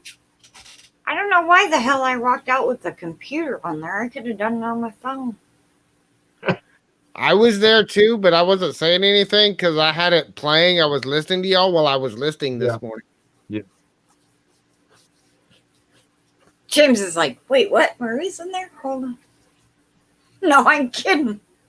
James is always lurking in the background. He's just, he's googly eye and everything. He's like, Well, I'm and not I've got to have something to keep my mind going. I can't, especially if I'm listening. I've got to have some kind of background noise going and something that I can listen to. And it's either another YouTube channel, I will just have you know or that it's show, something motivational, or a that show YouTube on channel. Tuesdays goes off at 8 o'clock my time. 8 o'clock my time. In the morning. Louie, you're always like, I'm so chipper. I'm like, Louie, I love you, but Yeah, you got a lot of glare from the light there. me. Hi guys, I'm working on my studio here. Yeah, I'm trying it to takes a raise little the bit of a height, setup but sometimes. it's too low for my legs. Just talk amongst yourselves while I get this thing going. Yeah. It's been on my list for a day and a half. I'm finally doing it. Nothing's gonna stop me. Even well, if I have to show my let's butt. let her work while we chat. It's done. What? Heidi, didn't you do a live the other day? You were doing like a listing live? Yeah. Oh, I Okay. have those Listen, benches. I went for 2.5 Heidi, hours. I have those benches. They're amazing. Aren't these great? I have like 8 of them. in 2.5 hours because I talked the whole time. So. Well, that's cool. Watching, you guys.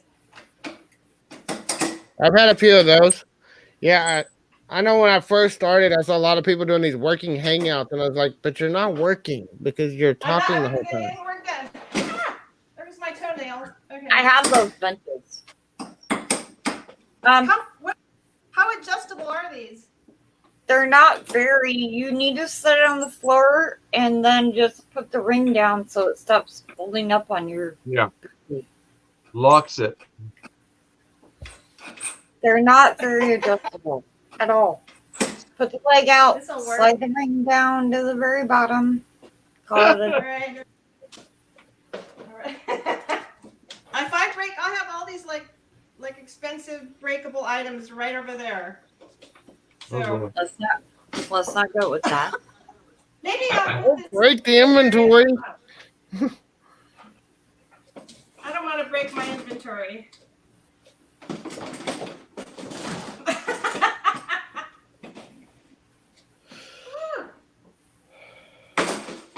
What's that in the bench I have? But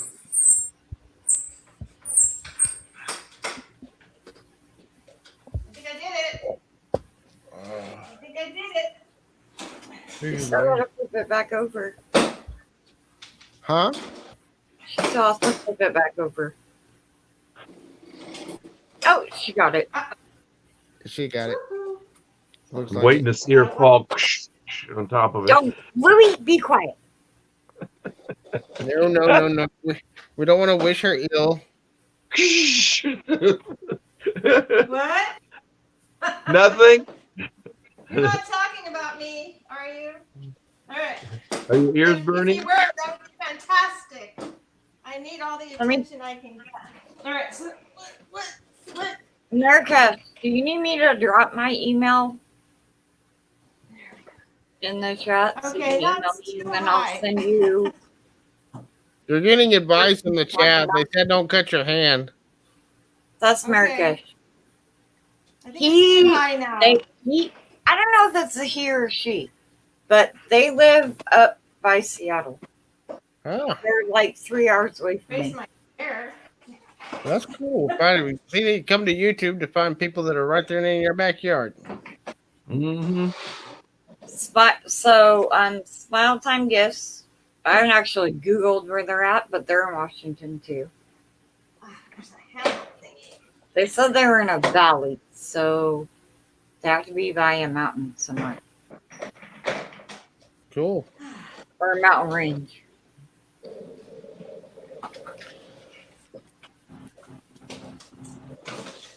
There. This isn't going to work. It's too high.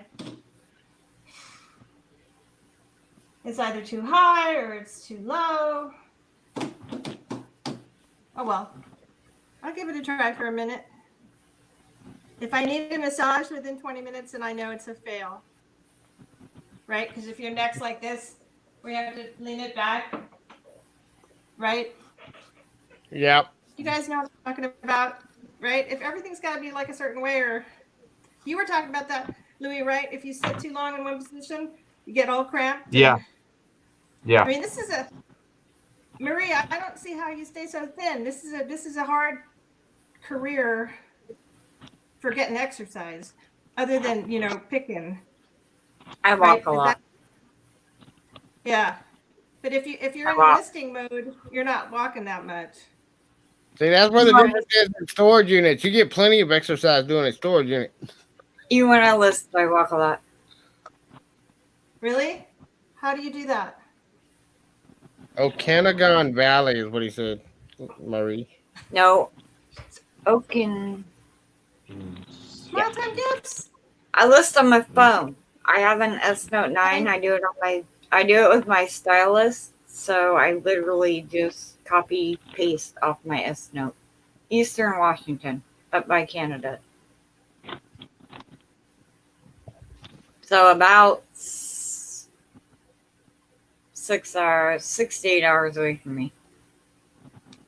Because I'm on the That you West Coast. So do you do storage units too, Marie? Me, no. I do house cleanouts, garage sale cleanups. That's kind of even Like- better in some ways, right? You don't have to work in like a tight space where they close at a certain hour or other people are coming by No, with their you trucks just got a moving couple of days away. to get it all out and done. Yeah, it's a little bit easier, right? No. No? It's not really easier. It's just different. I mean, there's difficulties in every way of thrifting or sourcing. There's challenges no matter how you do It's it. the same thing. I do a Right. lot of estate sale auctions, which means at the end of the day, somebody comes in and they buy a single piece for so much, and then I buy the rest of the room for $5. But you take the good, the bad, the ugly. You don't get a pick, just like storage units. You don't get a pick. Yep. You got to take it all. You Take got to it all. pack it up and take it all. Yep. What You about get the me? good, Well, bad, and the ugly. And that's exactly what, how they describe it. You get this room for $5, and there might be a lot in that room, but you take the good, the bad, and the ugly. Mm-hmm. Yep. You Cat the nurse flipper, she had a live, I think, just before this, or maybe no, it was a couple hours, 3 hours back. Yeah. She does that where she gets so much inventory and there's like stuff that That she has. was about 5 hours back. Yeah, and she has her certain people and she tells them, "Do you want this? I got a trailer full of stuff. You have to take it all. You can't just go cherry." They're like, "Yeah," and she keeps probably like a few people that she knows because they'll honor what she says. Like, listen, I just need you to take it out, take it all. And they already know, because they've gone through and they said, oh, you don't want that? You don't want They want everything. And I guess they have their own little business of just, reselling stuff for them. And, it might work out better than what she can do with it, And it just, right now, like, I'm like that with DVDs, I don't know exactly where Smile Time Gift is, but for those of you wanting to Google, just Google Spokane, Washington. Yeah, until this last week, because I just bought 2 units last week, but before that, the last unit I had bought was February. So here's a question I have for you: storage, buying unit people, or house cleanup people. Where you get a bunch of stuff. Do you just take it all immediately to wherever you sort and do all the sorting there, or do you try to sort before you put it in your car or your truck or whatever? When you do a house cleanup, you don't get that option. Even though you have a couple of days, there's not a lot of luxury for. No, if you with so much stuff, you gotta pack it all up and then take it. Then you go look at it. Same way, like with a storage unit, I've either got 2 or 3 days to get it empty. So it depends on the size. Like the ones I did this week, I did most of the sorting right there in the unit. But it was only a 5x10 and I had 3 days to clean them out. Yeah. Right. So just a few months ago, back in February, I had 3 units. I had 3 days to get all 3 of them cleaned out, and my wife was in the hospital. That stuff just got packed into my trailer and hauled to my storage and thrown in my storage. Mm-hmm. So when I do, that's the stuff I'm sorting now. When I do an estate auction, they shut down the auction at 2:00 Saturday or Sunday, or they shut down the estate sale at 2:00 Saturday or Sunday. They auction all that off after that. I have between then and about 6:00 to pick up the good, bad, and ugly and bring it to my house. It doesn't matter. And they don't supply the boxes. You figure out how to get it in your car. Yep. You figure out. Sometimes, and you're until the end of the day when they say they're done to get it out, or they're going to charge you back. Well, and you look at auction, at some of my past videos, you'll see some of my units. Okay, like the units I got this week, everything was nice and neatly packed. It was really easy to pick up the boxes, load them in my car, get it cleaned out. But I've had some that I bought, nothing was in a box. There were no boxes. So that's why we collect totes. One of the most valuable things I find in units is free totes. And garbage bags. The heavy duty, the expensive ones. Those things are worth money for me. When I bid on units, I've had units I've bid on just because I wanted the tote. Just for the totes? Just for the tote. Because, I mean, I'll take into account what I would spend and I can even tell you when I'm profiling a unit, okay, those are the $5 totes from Dollar General. Those are the $10 to $15 totes from Walmart. Those are the $20 to $30 totes. So, and I will adjust that into my bid that, hey, I'm buying these totes too. That's smart because you know you're going to need them, right? And I know I've had units. Time, like when you're separating, y'all who do the big bulk stuff, whether it's storage lockers, however you get it, cleanouts and stuff, there's opportunities where I get calls all the time. They just come and get it. And they're like, oh, where am I going to put it, and I had one of that today. Go look up Portland Pickers. Go look up Portland Pickers on Instagram. I had one of those today. I am so busy this week. I'm like, I can't do it. It was huge and amazing. We're not even going to make you pay for it. Just come get it. People literally come in my yard sale and are like, wait, you do this? Can I have your number? Right. Yep. Well, and like with the storage units, it's kind of the same way because you get a lot of these units that go no sale. Nobody bids on them. Well, once they go no sale, the facility still needs that unit cleaned out. So a lot of times what they'll do is if you built that relationship with them, they'll call you up And I've had this happen to me a few times where the facilities call me up and say, "Hey, we have a unit over here, and nobody bid on it. It went up for auction. Nobody bid on it. If you're interested, if you want to come clean it out, you get to keep whatever you find." Hmm. There's So And basically, then I you're get it for free because they still want the space back. Because all they're doing going to this- do if they clean it out is they're Yeah. going to throw all that stuff in the trash. Well, I got right, and their one. trash is full. Yeah. Their dumpsters And I are got full, right? I got one about 9-10 months ago like that. And it had a $600 dining room table sitting in there. And I Wow. got it for free because they just wanted me to haul it off. Hello, Any- Lisa. I'm not going to talk to you because you're cleaning the house. Go clean the house.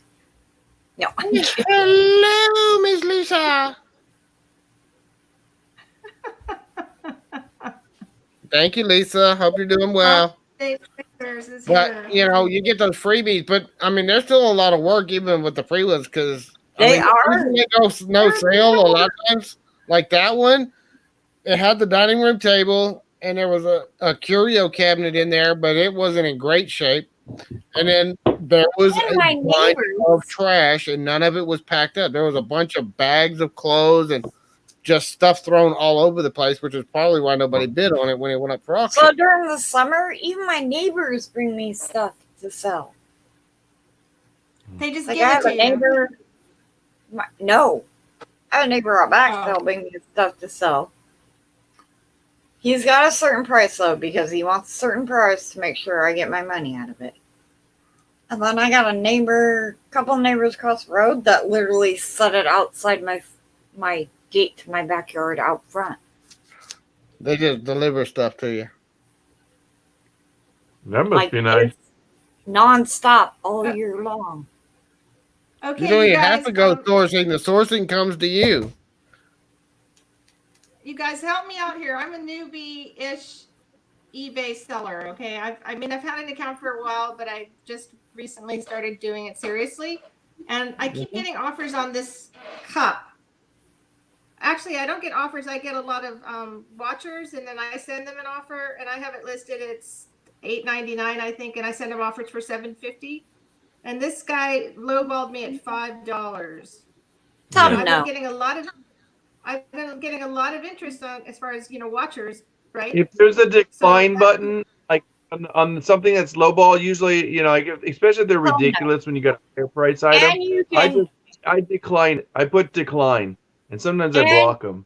And you can set your lowest offer. So if the lowest offer you want is $7, then set your lowest offer at $7, and then you won't see the rest of them. How about countering for what I'll I take? think she's and talking then- about like when somebody's watching it and you offer it, right? No, she's talking about somebody sent her an No. offer on the item. This is my I first don't need offer that. I've gotten on this, but I've had a lot of people watch it, and I've sent them an offer. This is the first offer, but this is like a vintage cool. Then tell Yeah, I mean, I wouldn't sell it for $5, but I No, mean, I'm it's up not to gonna you how sell you it run for your $5. store too. Yeah, Um, we I- ain't paying I- attention to the chat. I can wait. I'm in no hurry. I don't need the $5. I'll wait. Right. Then tell him no. But, then Some tell them no. I mean, it depends I on what did you my got yard invested sale. in They it, were what you wanting want their out of money. it. Part of what I do, Well, I want- and to kind of combat that, one of the things I do is whenever I list something, I'm looking at the comps of what I can sell it for, but I'm also looking at it, and I always have a number already before I list something. This is the least I'm willing to take for this item. Yeah. I put When that I'm in my doing- SKU.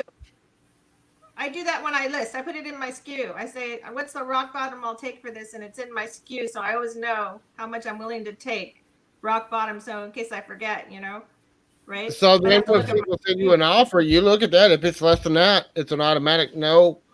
You either just decline it or make a counter offer. One of the two.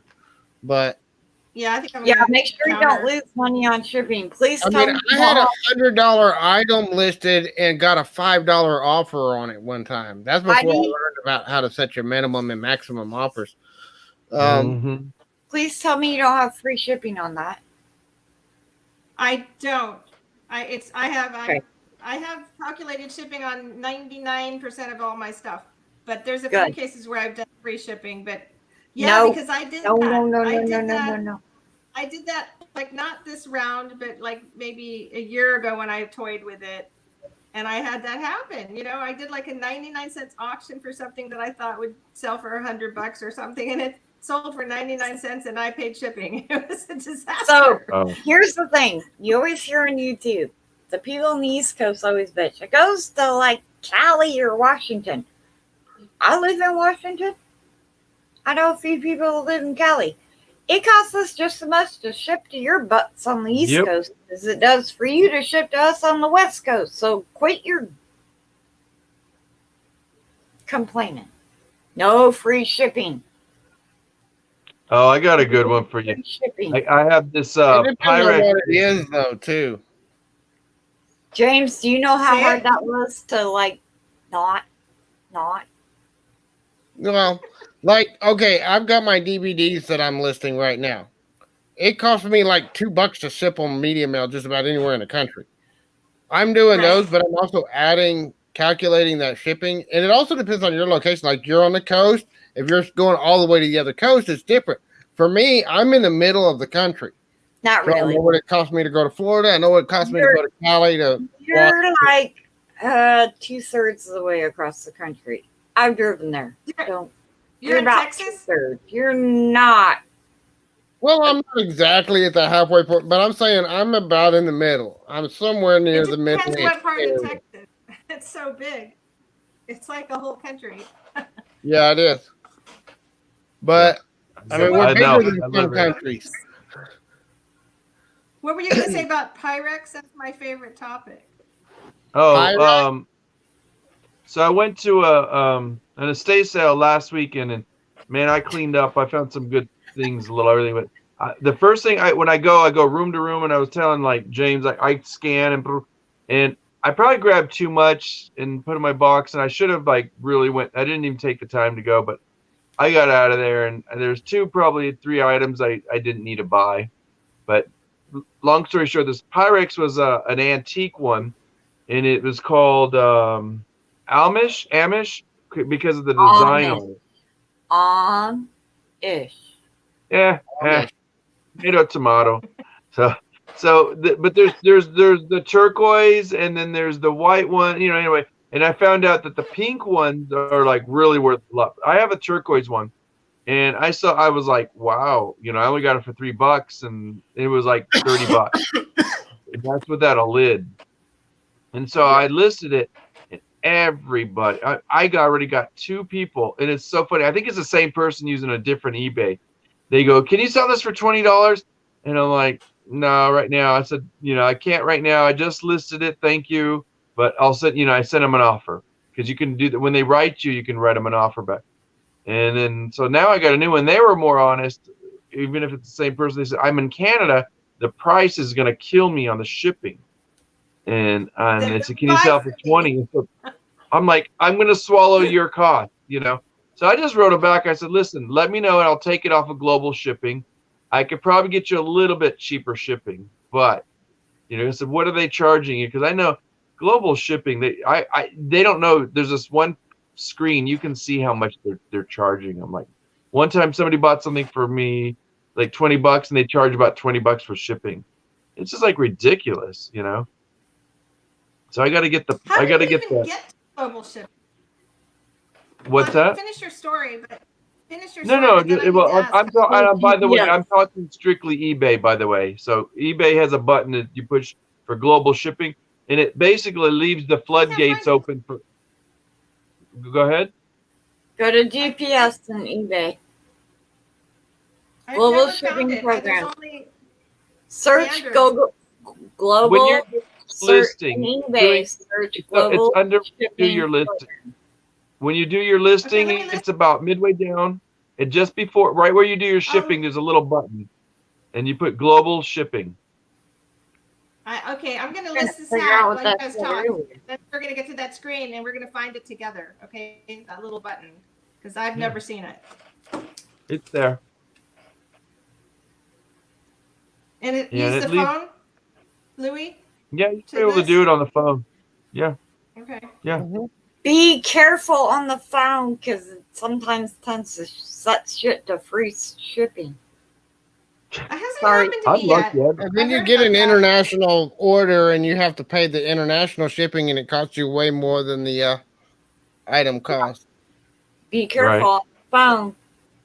Okay, I'll be careful. I've Sometimes heard then, about that, but yeah. All right, guys, I got to get out of here. I got to get up early in the morning. I'm going to Good say night, goodnight. Louie. Thanks for coming. Where you going, Louie? You going yard selling? Well, actually, no, I got an appointment. I got to go pick up something for free.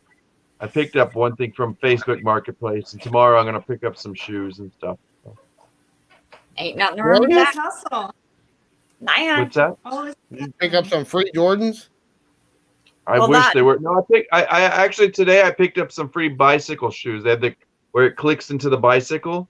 Uh-huh. And some free running shoes. And so the guy left them on the porch there. And I went and picked them up and I left my card and I wrote, "Thank you." And he's gonna probably like, "What is this YouTube channel all about?" That and Louie's been up like 14 hours, so we got to give him credit. All All right. right, guys. Well, thank you, sir, for coming by. We'll see you next time. We'll do this next time. Catch y'all later. Bye. Thank you. Okay. You guys can't see my phone, right? No. No. Nope. Nope. Move it the other way. Yeah. Which way? There. The Right in old front of your choice- nose. That first choice is eBay International Standard Delivery. That is not the global shipping program. Your screen went blank. I know. It's on 1 second turn off or something. You gotta, It's not global shipping. you gotta it's eBay fix your International. display screen. I can make it brighter. I can make it brighter now. No, it's not brighter, so Okay. it doesn't turn off. I gotta change the delay. Whoops. In front of your nose. Look at your camera and put Are it you- in front of your nose. I can't see it, James. No, not that way.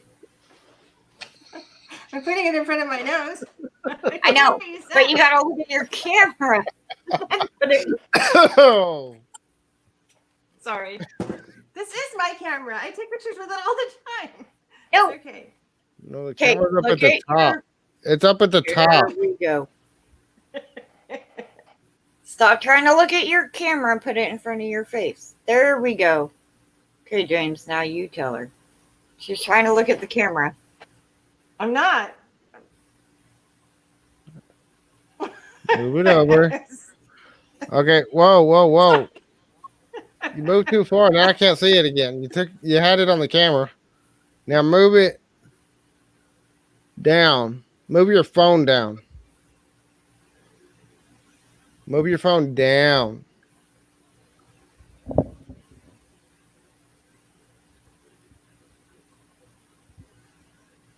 Ugh, there it goes again. Sorry, guys. It's not there. Well, what do you guys open up your phone? Where does it? I've never seen. We can't see what you're trying to do on your phone, though. Sorry. I have the just same trying problem. to Part of it find- too is your light is glaring on the phone, so it's hard to Well, see. her brightness isn't turned down. No, it's her phone. The brightness isn't turned down. She It's the turns brightness down of your the phone. yours. Hold on a second. I got you, Don't worry James. about Don't it, worry about it. Just doesn't. They don't call it. There's nothing. There's no choice for. How you global look at me? shipping. Look at me. Stop trying to put your phone where you need it. Look at me. I'm watching you. Okay. Do you know where your camera is on your computer? You mean on whatever I'm using to watch you guys? My iPad in this case. Yes. Where's? Okay. You know where the camera is. I see it Okay. now. When you put up your phone, you need to put it right up in front of that camera. Stop trying to look at your face in the camera. Put it right up in front of the camera. So in front of your nose, if you're looking directly at the camera, is best. Okay, hang on a second. Let me start it over.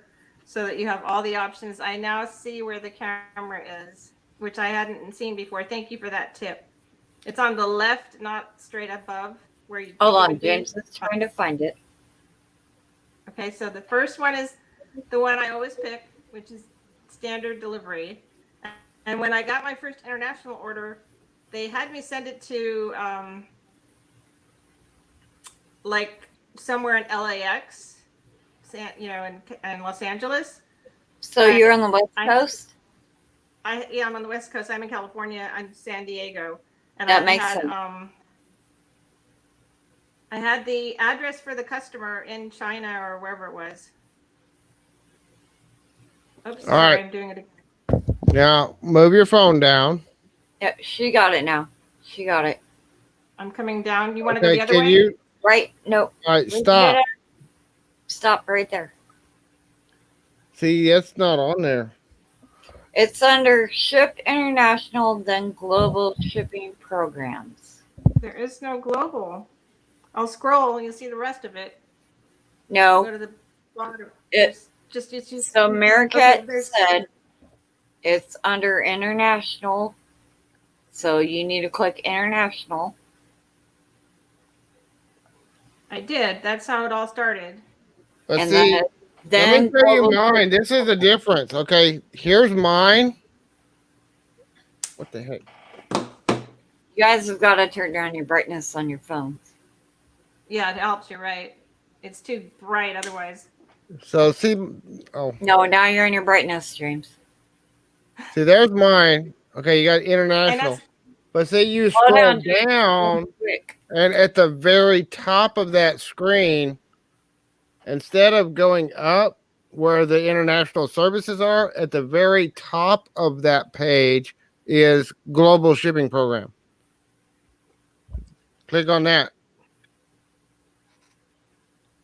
no. James, make yourself bigger and then shorter. And I think you got to turn down the brightness a little bigger, a little more.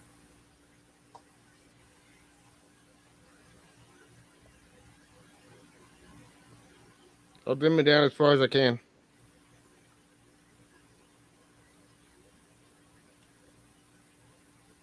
I don't think I have it. Maybe I'm not qualified to have it.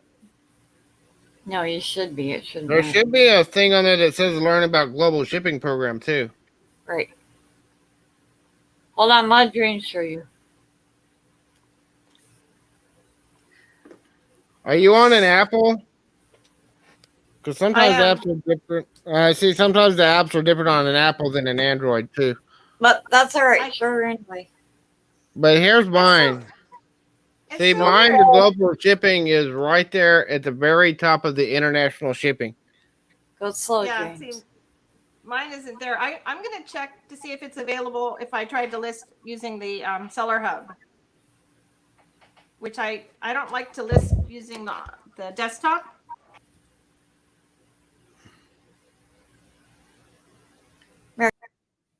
So I'm going to save this hat as a draft and try the desktop You stuck me out? and see if that works. What? Nothing. I'm gonna save this as a draft in my phone and then switch over to the desktop and see if it's available as a shipping option there. Right? Yeah. That's a possibility. You can do that. Yeah. You can do that. It should be available. Do you guys? How do you get to the Seller Hub? James, Okay, that's now all it right. takes me there all the time. It didn't used to, so now it does it automatically. Okay, I guess once you're in it, it remembers you. Okay, so if I list, create a listing, We had it active before, huh? draft.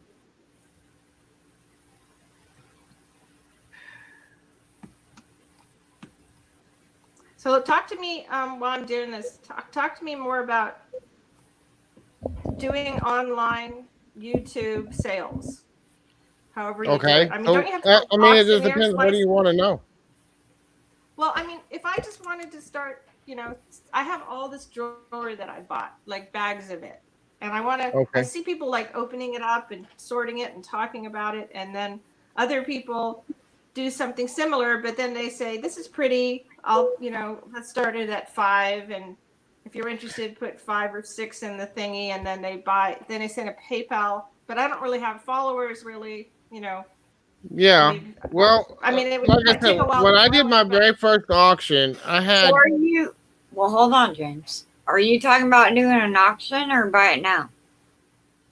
I would prefer to buy it now because I'm not an auctioneer. I don't have a license. I don't want to break any laws, you know, right? So But I I don't know would if that means- recommend following quite a few people. Do you have jewelry nurse? I'm sorry, who? Jewelry nurse. Jewelry nurse. Oh my God, there's so many nurses in this business. Okay. Write that one down.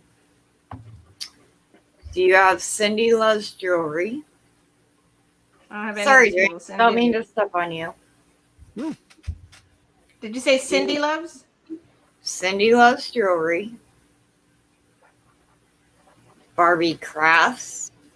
No, hey, we don't got to do that. Let's go back. Stop.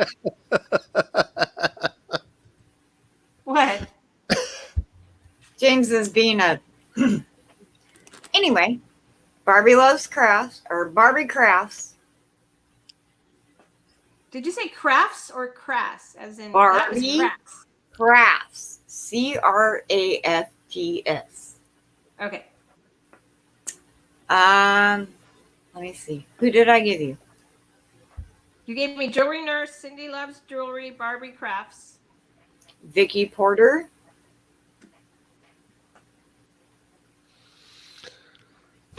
Order like Jennifer Porter? Layton. LAYTON. oh my God. Okay. Hip Flippin' Mama. What was the first part? She does Hip, Hip. HIPFLIPPIN. no. Mama. Yeah, IN Mama with 2 N's.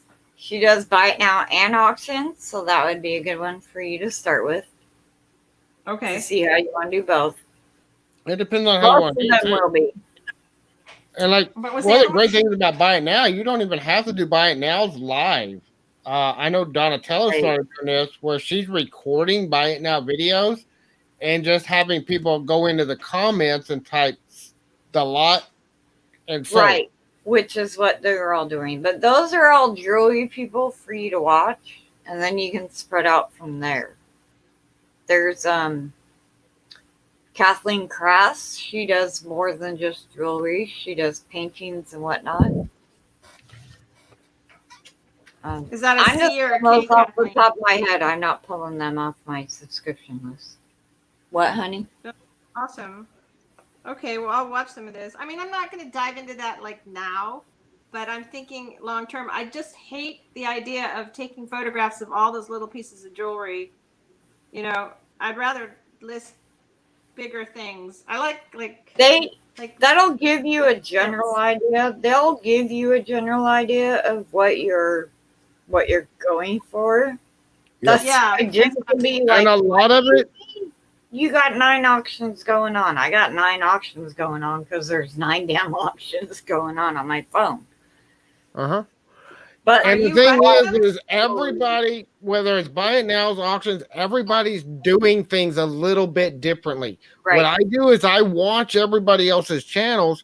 You'll see me at auctions all the time, and I very rarely bid at stuff on these auctions. I'm studying what they're doing. I'm watching their processes and trying to kind of figure out what's going on behind the scenes as well. all right, James, you can knock me out for a second if you want to. If not, I'll be back in a minute. Okay. All right. So Yeah. a lot of it's just watching what everybody else is doing, but then knowing the laws in your state, like for auctions, you may or may not be able to run auctions in your state. I don't know what your state laws are about auctions. I'm sure In our you state, know, it's as California. long as I own the property, I can do an auction.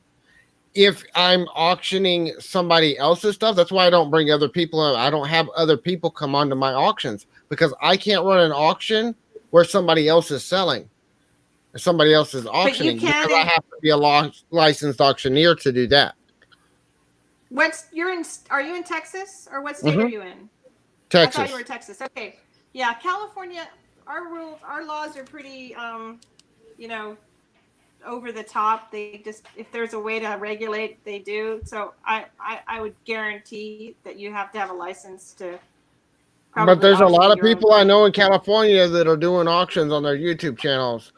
And I think Okay, well, maybe it's I'm wrong, but I just probably at remember. least somewhat similar where if you own the property, they can't really regulate it as much as if it's somebody else's property. That's where most of your auction laws, it's to protect your buyers and your sellers if you're not the actual seller. So if you're doing consignments, like in Texas, I have to be licensed and bonded in order to do a consignment auction where I'm selling something for somebody else. Like Unless you even if bought it's it a and then family, if became my sure. dad was to bring me something and say, "Here, would you sell this for me?" I'd have to say, "I'm sorry, I can't," because I'm not You have licensed to and give it to bonded me to do back. that, and I can go to jail for running that auction. Right. That's pretty risky. You don't want that to happen. So, But so when you but tell me if how I much, own it, if it's mine, if that's my personal property, that's the thing. Like I buy a storage unit, I own everything in that unit once I pay for it. So it's now my so do personal you, property. Then I can go out and I can auction it on YouTube and I can sell it and do whatever. so on YouTube, did you like record these previous auctions that you did? Can I go back and watch them? Are they I part of I your I don't have them in the playlist? open videos, but if you go to my playlist tab, there's actually a tab that's titled playlist. There's one of them that is scavenger auctions. Every auction I've ever done is in that playlist. Okay. And how long have you been, how many have you done and how long have you been doing them? I've done maybe 7 or 8. The later ones are better. Of course, Just you get because better I've with learned time, a right? lot. I've learned a Yeah. lot. And my very first auction, I'll tell you, I had no freaking clue what I was doing. I just Right. said, okay, I'm seeing other people. I figured out a few things to get myself set up, and I just hit live. And that's And how you I just do went for YouTube. it. I don't know what I'm That's how doing I when I did mine started too. YouTube. I just started hitting record and started putting stuff out there. When I started doing Yeah. auctions in the same way, I just hit live, got out there and said, all right, we're going to sell some stuff today. So here's what we got. And Did I've anybody developed show up? my process through trial and error and talking to other people doing auctions since then. Um, but I've only done because I was doing them back in like January and February. But you're new here, so you may not know. I took a 4-month break because my wife was sick and in the hospital in February. Then my daughter was sick. Then my wife got sick with COVID. And when she came down with COVID, we completely shut the whole business down because we didn't want to take a chance on shipping out stuff that was infected with Right. the virus. You can't do that. Yeah. Yeah. Yeah. So we shut down our whole business for like 3 months. And I Ouch. wasn't doing YouTube or anything for like 4 months. And so And I you're back. just restarted up again in July. And I started one of the things because we had all this James, inventory that I had bought right before she got sick.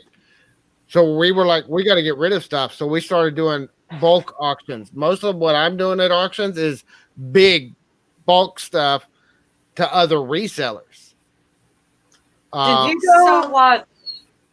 James, did you go watch Mothership Products like I told you to do? I've got his. Did you Getting go watch water. some of his old auctions I've watched a couple of his. to see how he commands an audience and whatnot? Mhm. That's how he gets the most money. It's never about, well, I thought this would go for more, or this or that. He commands an auction. That's what I keep. He's one of the original people to do it. That's why I keep telling everybody, go watch that. So who is it? Can you do we have access to Mothership the chat? product. Mothership Products. Mothership? Like here comes the mothership? Mothership Products. Like the spaceship, Mothership Yeah. Products. Go back Okay, and check watch his 2 years of auctioning, where he started, and then where he started commanding the audience and commanding a lot. And I don't mean a lot by saying, oh, I thought this would go for more, or a lot by blah, blah, blah. He commanded the audience, which brought the money up. He's very humorous. He's very fun.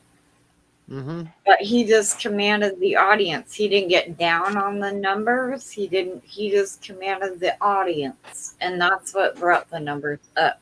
Yeah. It And wasn't some of that's just complaining practice. about it. It wasn't.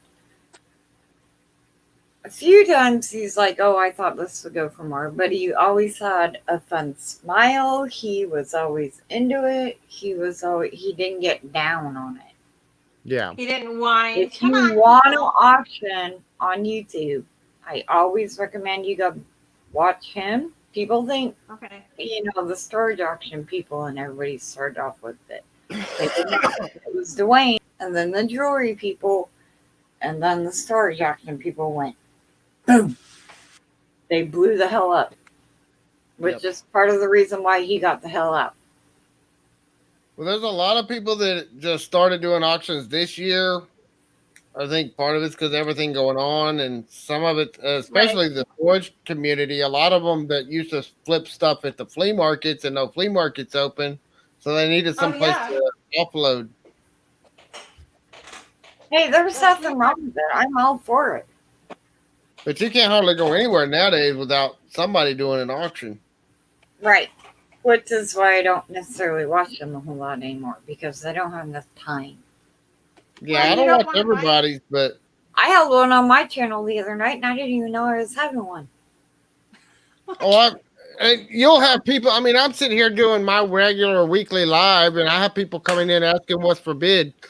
That's what happened to me the other night when you were live with me, and suddenly, like, people were bidding on the one thing I showed, and I'm like, what just happened?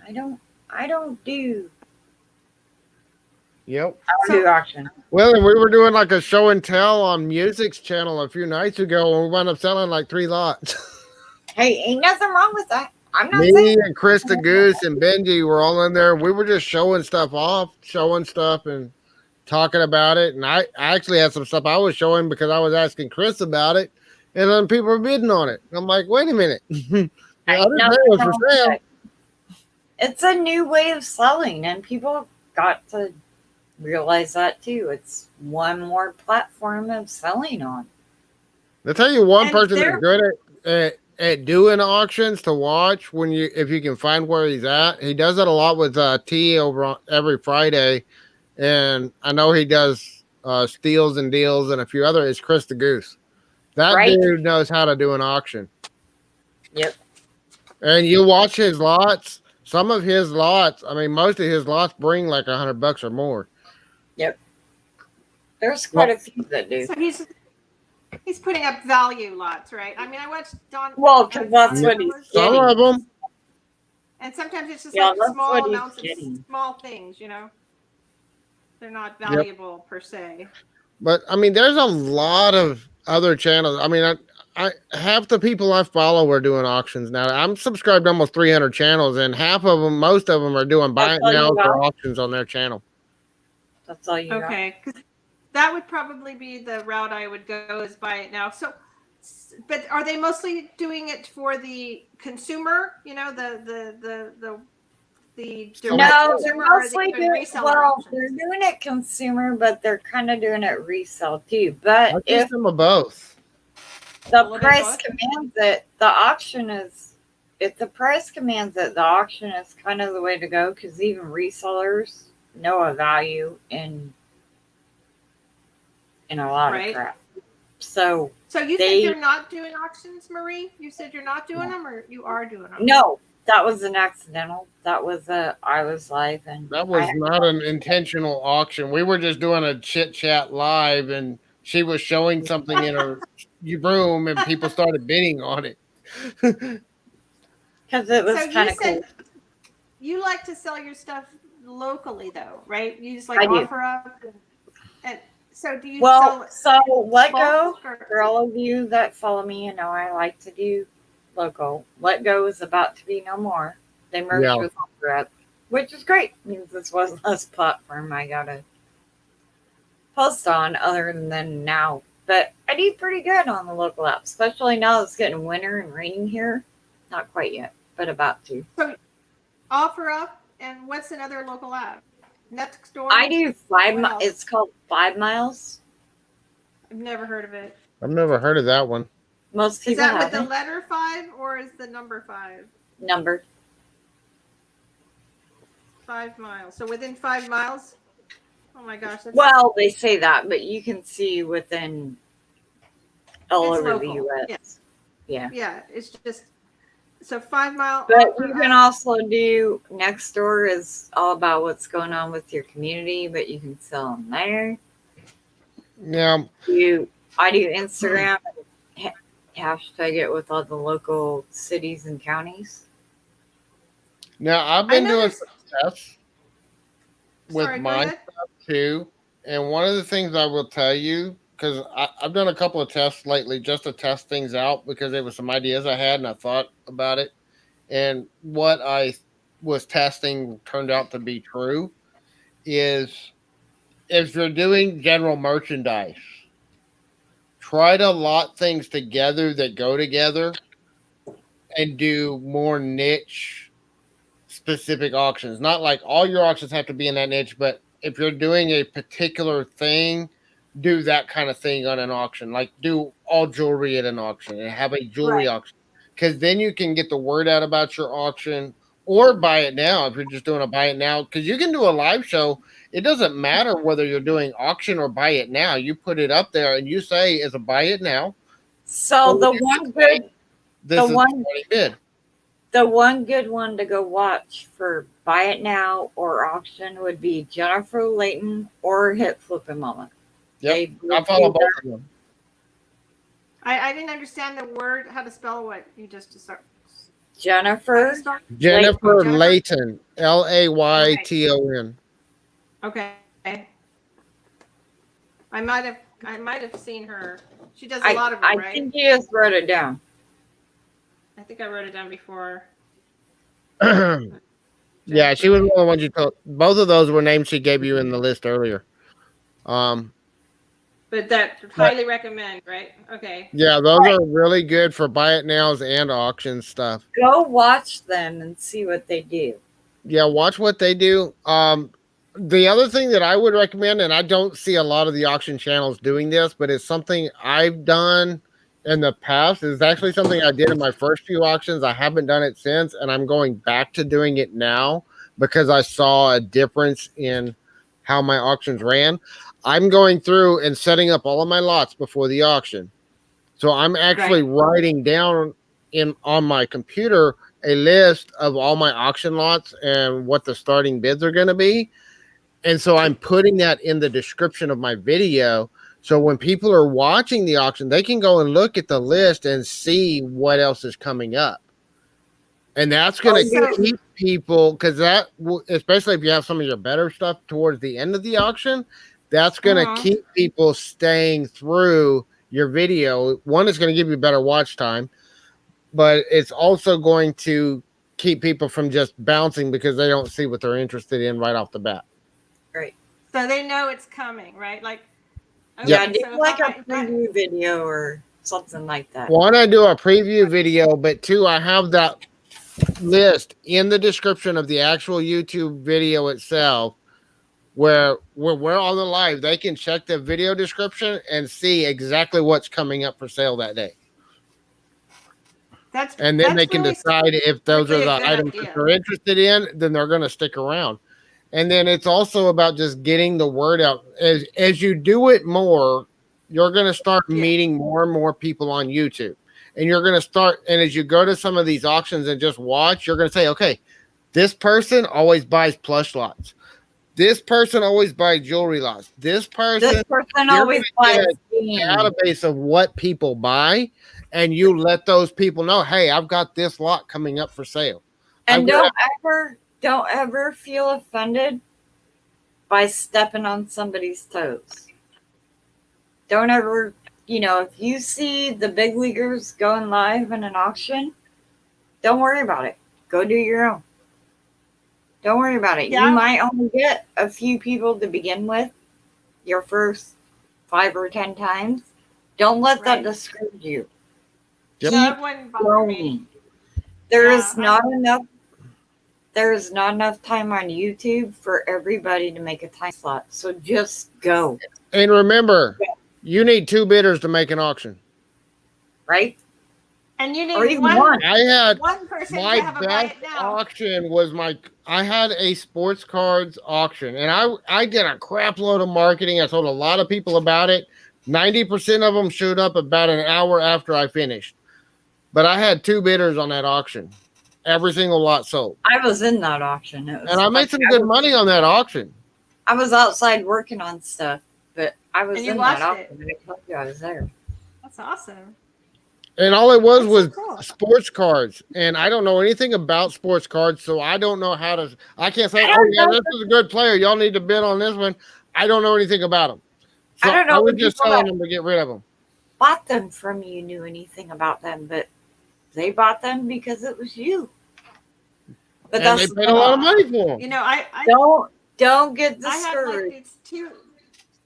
I have like But- 300 baseball cards that I got for $10 at the Goodwill, which I probably overpaid because they're super, old and There's stacked I up. sold less than I Don't sold about don't- 200 baseball cards that day, and I made over $300 on an auction. Don't leave us, Heidi. But there's another one, Creative Lori. Creative Lori. Creative Lori. She does great jewelry. I She bought does some of her jewelry before. And it's some good stuff. Creative Lori. Okay. Creative Creative Lori. Lauri.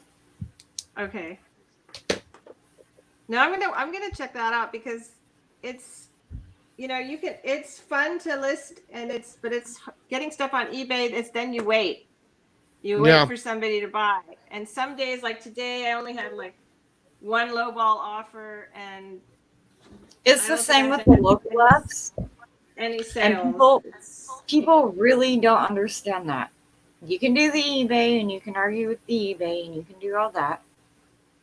And I'm all for that.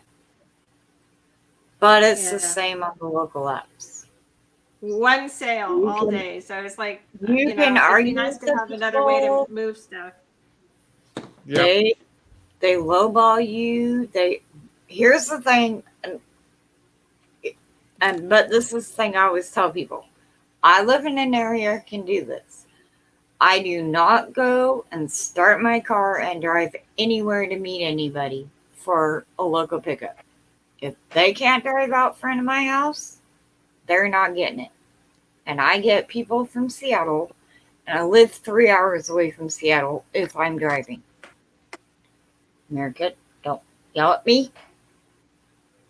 Because they know it probably takes 4 to 5 to get up there. Don't yell at me. Anyway, I've had people that drove down here from that. I've had people that drove up from the other side of Portland to get here. I've had a person from Ridgefield, which is about 15 minutes away, to buy expired ink from Snobby. See, I'm a little bit different than you, and everybody's got their own opinion on how to do this. Marie and I differ. I'll tell you, for me, I do local meetups, but I meet at the exact same place because I don't want to invite these people to come to my house. And I wouldn't for you. For you, I would not. You Yeah. are not always. Yeah. You are not always home, and you have babies in your house. And I have a disabled baby in my house. And you Right. live in Timbuktu. I'm not do too much too, but I No. do have, because we have our local grocery store. It's like 5 blocks away. I can be there in less than 3 minutes, and almost all of my made-ups are done there. So, it's quick and easy for me to get in. Hi, Snobby. But Right. And they don't know I your don't address. put my, now some of my YouTube people do know my address because I still don't have a PO box set up for my YouTube stuff. So do some of mine. But But other than that, when I do Facebook Marketplace, those people don't know my home address, and they won't, because there are crazy people out there, and you don't know what they're going to do. And like she said, I'm not always home 24/7, and I don't know when that crazy person is going to come back. Right. Yours is a whole lot different. A whole lot different. And Yeah. that's what I Yeah. say. I live where I can do that. I do not recommend it for everybody. Okay. I Yeah. don't. Well, okay. But I do I'm make them gonna- drive through my town at least. I mean, I had somebody that wanted to buy a $10 item and wanted me to drive an hour and a half away to deliver it. Yeah. Sorry, we no. don't- Sorry, no can do. I'm sorry. And I had to take a toll road to get there or drive an extra 45 minutes out of my way on top of that to Becca. avoid the No. toll. Bye-bye. Hi, Ain't gonna Becca. happen. All right, you Them guys. flipping I'm critters gonna, is Becca. Yeah, no. I'm gonna call Oh, I don't- it a hey, night. Rebecca. Thanks for your help. That's awesome. Hey, if I ever do a live again, if I get enough stuff listed that I can justify it on my channel, you guys want to stop by? How do I connect Sure. with you? How do I send you? Are we all- James, can you guys go all on find your Instagram? link? Because I don't have her. Well, hold on just a minute, Heidi. Is that I guess that's your channel name? Hot Flip Heidi? Yeah, hot flip Heidi. Hot flip Heidi. It used to be hot tip Heidi, but now it's hot flip Heidi. I got you. Originally it was hot flash Heidi, but it's Well, this here is the Oh, new I'm one. going to talk about that. I've got your link. We're going to drop it in the chat so everybody can subscribe to Heidi and check out her channel. I can't even see There's the a link chat, to so I the don't even channel. know. I just Are subscribed you to on your phone?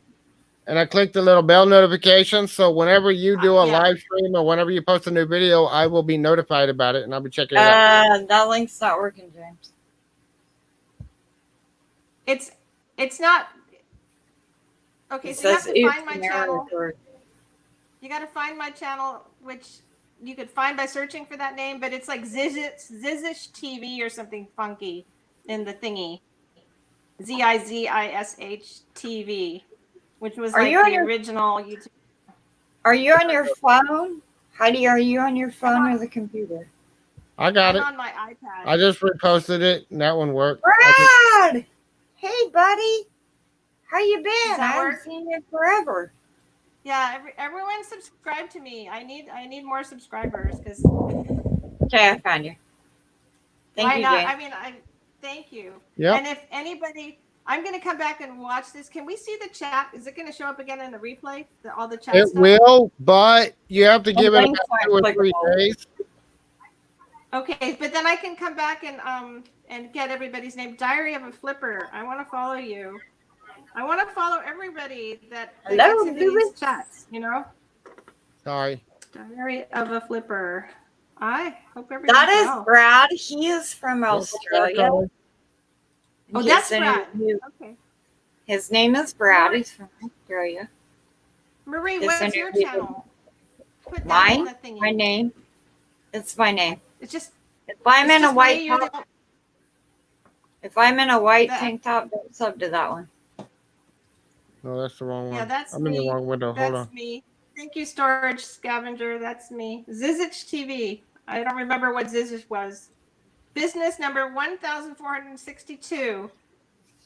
I understand. I have 5 different YouTube channels because I can't decide which one I wanted to do a business on, and this has been the one that I've decided to stick with. So, Yep. Hold on gotcha. a second, Heidi. Let me see if I'm I can go with you find there. it. If I can go get it. Okay. I so, got Jennifer. but yeah, I Layton. mean, whenever you run an auction, you just got to decide what you want to do. There's, like I said, there's hundreds of channels out here doing auctions right now. Watch a few of them. I wouldn't try to watch all of them, but pick 3 or 4 of them that you really like, and watch what they do, and pick out the things. I watch some of the auctions too from people that I don't particularly care for, but I'm still picking out what things that they're doing that I'm like, you know what, that's a good idea. I'm going to steal that from their business, and Yes, Becca, I am. kind of create your own unique style. We all, Right. every one of us that does videos or YouTube auctions or whatever we're doing, we all have our own unique way of doing things. No 2 channels are going to be exactly the same, but you can kind of break down the similarities, what works and what doesn't work. one thing that does really, really help is having another person there to help watch the chat as well as because it's hard. I know I've done this before where the people that moderate for me didn't show up and I'm trying to do the chat. I'm trying to call the auction. I'm trying to show the items. That should be my link in there. And Becca, you don't need to help me. I get my own crap in enough trouble. Thank you very much. So is extremely helpful to get a good moderator on your channel that can help you with controlling the chat and somebody to help call with the auctions as well, so that you're not having to sit there and do everything. Thank you for that. And also, if you want to build, there's a whole community here on YouTube of people that bounce from one auction to another. And just so you know, not all of them are resellers. A lot of them that are not resellers. So they're just people that buy jewelry for themselves, right? They're consumers. Jewelry, everything. Jewelry, clothes, housewares. Pretty much, if you can sell it on eBay, you can sell it on YouTube. I got all this stupid. I don't know what to do. I've got all these dolls. So, Lewis, that is at 5 o'clock my time. I think I saw. So that would be 8 Eastern. What's this? Lewis is saying he's doing a auction tomorrow night with 9-pound hammer. I think I saw that was at 5 o'clock my time, so that would be 8 Eastern, 7 Central, blah blah blah. Yep. Like I said, I mean, you got to be careful because you can get sucked into the YouTube auction community and bounce from auction to auction and never get any work done. But pick a few that you're gonna watch regularly. Set yourself some time to sit there and really pick apart what they're doing. That's how everything I've done on YouTube, I've learned by watching what other channels are doing and seeing what's working and what's not, and testing things for myself. Huh. Well, here's an example. If I wanted to sell this lot of dolls, because I don't know anything about dolls, maybe I'd take the Christmas ones out, right, and just have the non-Christmas ones together and say, here's a... Do you know what the tags on them are? Well, you could do them as a lot, or you could do them individually and sell them individually. So a lot can be one thing? So, it can be, There's a lot of people that do nothing but one-off items. Like we said, that's why we're saying not everybody are resellers, so not everybody's wanting big lots. Some people just want single items. Okay. So there are plenty of people that support the reseller community that don't resell. They just want. They just want to buy the stuff we're reselling. I've got a lot of people that follow my channel that are not resellers and have no interest in learning reselling. They want to buy stuff. But they buy the stuff. I mean, I've had people from that community buy off of my eBay store. I've had them message me and email me and say, hey, I saw you with this item.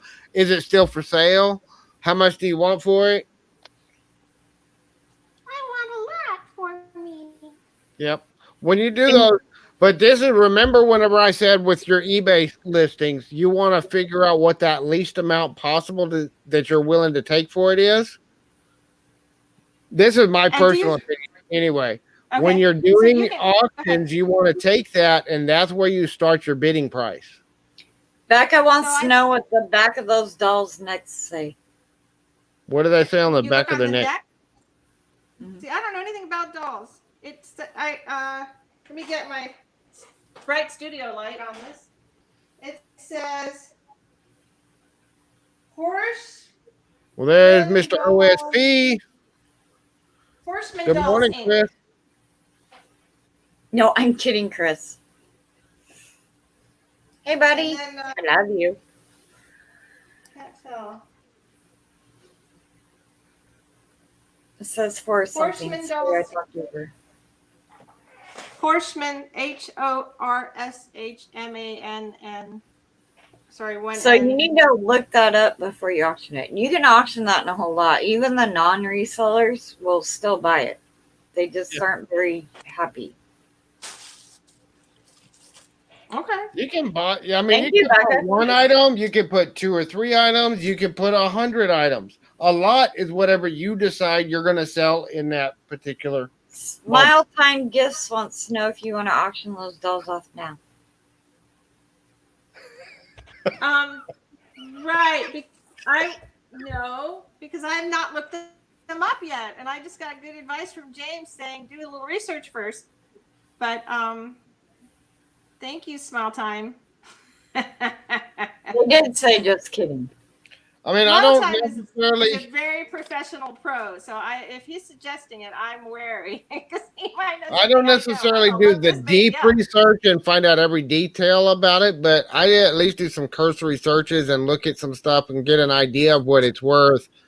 And figure, because I got to figure out what's the least amount I'm willing to take for that item. So I got to have a general idea of what it's worth. Right. And if you're going to do free shipping on top and not invoice, that's another thing you need to decide. If you're going to do free shipping, you need to decide that beforehand, or if you're going to charge shipping. So here's the thing for you to decide. For your jewelry, the jewelry people invoice you. Mm-hmm. Right. When it comes to the main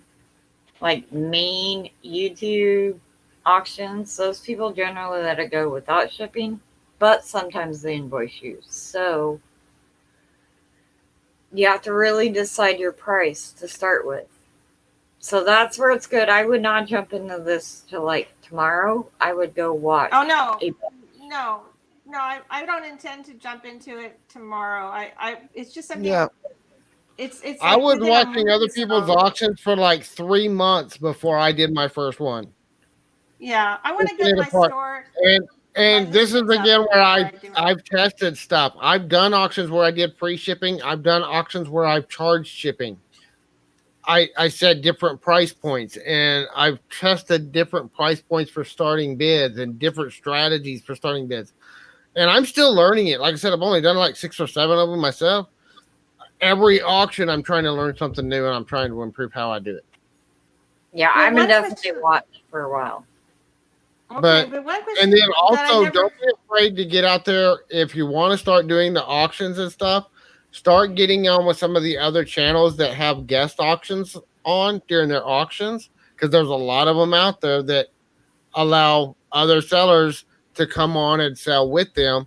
And that's how I started. Yeah, My I've seen very that. first auction was with Donatella and T at Auctions for You. And I've done probably 5 or 6 auctions with them since then. I just did one on Tuesday. And I did 2 auctions with them this weekend. Why is Becca asking what are the 3 ways? What the hell did we say? She probably caught me in something. What was the question? I can't see the Becca's chat. What asking was the what are question? 3 ways? She said, what are the 3 ways? That's To probably do not an for auction, Heidi. to buy it now. That's you know, probably not for Heidi. like- Right? Brad, enjoy your day, hon.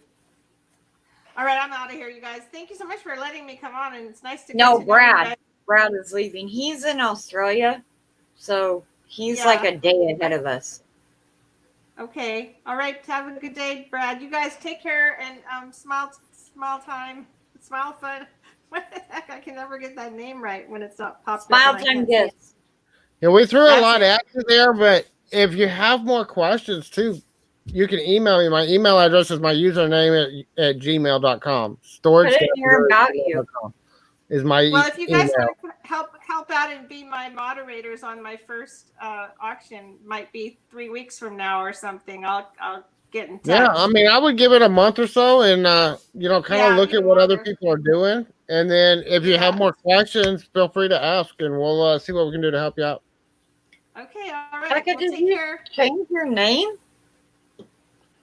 Yeah, Did I change my Top name? Notch Flips. They do guest auctions. In fact, I was supposed to be auctioning with them next week, and I had to cancel on them because of a doctor's appointment. Heidi, if you're leaving, hon, good night. Thank you for coming Thank and you hanging out, asking tons of questions. We enjoyed it. Yeah, I always have I love questions. sharing this knowledge, and I mean, this is the thing is, you have questions about things. There's probably other people that'll be coming by that have those same kind of questions, and I can take this video and cut it down into questions and answers that will help other people as well, and make some smaller content. That'd be great. And then you wouldn't. It doesn't have to be live, right? It's like stuff you can put under your regular channel. That's easier Yeah, to it'll be find. because the whole long replay, but some people aren't going to want to sit through two. I've been on for almost 2.5 hours or over 2.5 hours, Yeah, and people aren't almost going to want three. to sit through 2.5 hours of me rambling to get to their question. But what I can do is I can break that up and make because I can download the video from YouTube of the live And stream, edit. and Yeah. then I can edit it down into smaller videos. I'm Well, already you have my subscribed. person. I'm just kidding. All right, you guys. Thank you so much. No I'll see you problem. later. Like All I right, said, if Check you me have out any out. questions, my email me, channel. email It's Marie. fun. We're here My to help. email is in the About Me on YouTube if anybody needs it. What is it? My email is in the About Me on YouTube if anybody needs it. But how do I find your channel again? Hold on. I got it right here. I was going to say, I did that on my phone. I'm going to the chat so I can see. I'm fixing to drop it. Ah, Thank you. what the heck did I do? I was going to say, I did it on my phone. I can pop it in on my phone. I got it. There is Marie's channel. And if you go to her About tab, there is her email address. Yeah, it's got my email. Even if you just want to ball me out, it's okay. So if anybody has, she doesn't do a whole lot of content. She does do an occasional live stream and gender reveal. I like Right. the gender reveal video. Thank you, Becca. I just saw that. Thank I you. was one of the first ones to watch that one. But yeah. That was on Justin's, not mine. Oh, that was on Justin's, not yours. Okay. So hello, Rebecca. I hope you're doing great today. I'm actually fixing to call it a night. I know y'all just showed up. But I've been on for 2 hours and 45 minutes already for my 1 hour live stream. Oh, nice, Snobby. Now I can call you a reseller. Even better.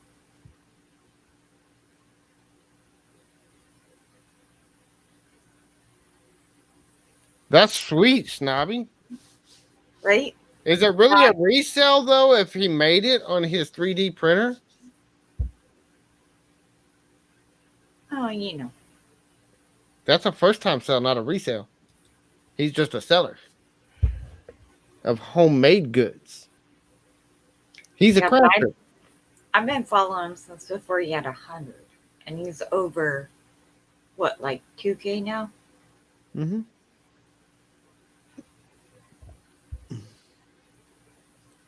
Yeah, that's how it goes sometimes, Rebecca. So anyway, I appreciate everybody coming and hanging out with us tonight. Thank you for your questions. If anybody has questions, if you either want to jump on and ask questions, or if you just want to get a hold of me and ask a question, a lot of my videos and a lot of the stuff I talk about on these live streams comes from questions people ask me. So feel free to reach out, come by, leave me a comment with a question or send me an email, whatever. So until next time, y'all have a great day and happy scavenging. We'll see y'all next time. Night. Good night, everybody.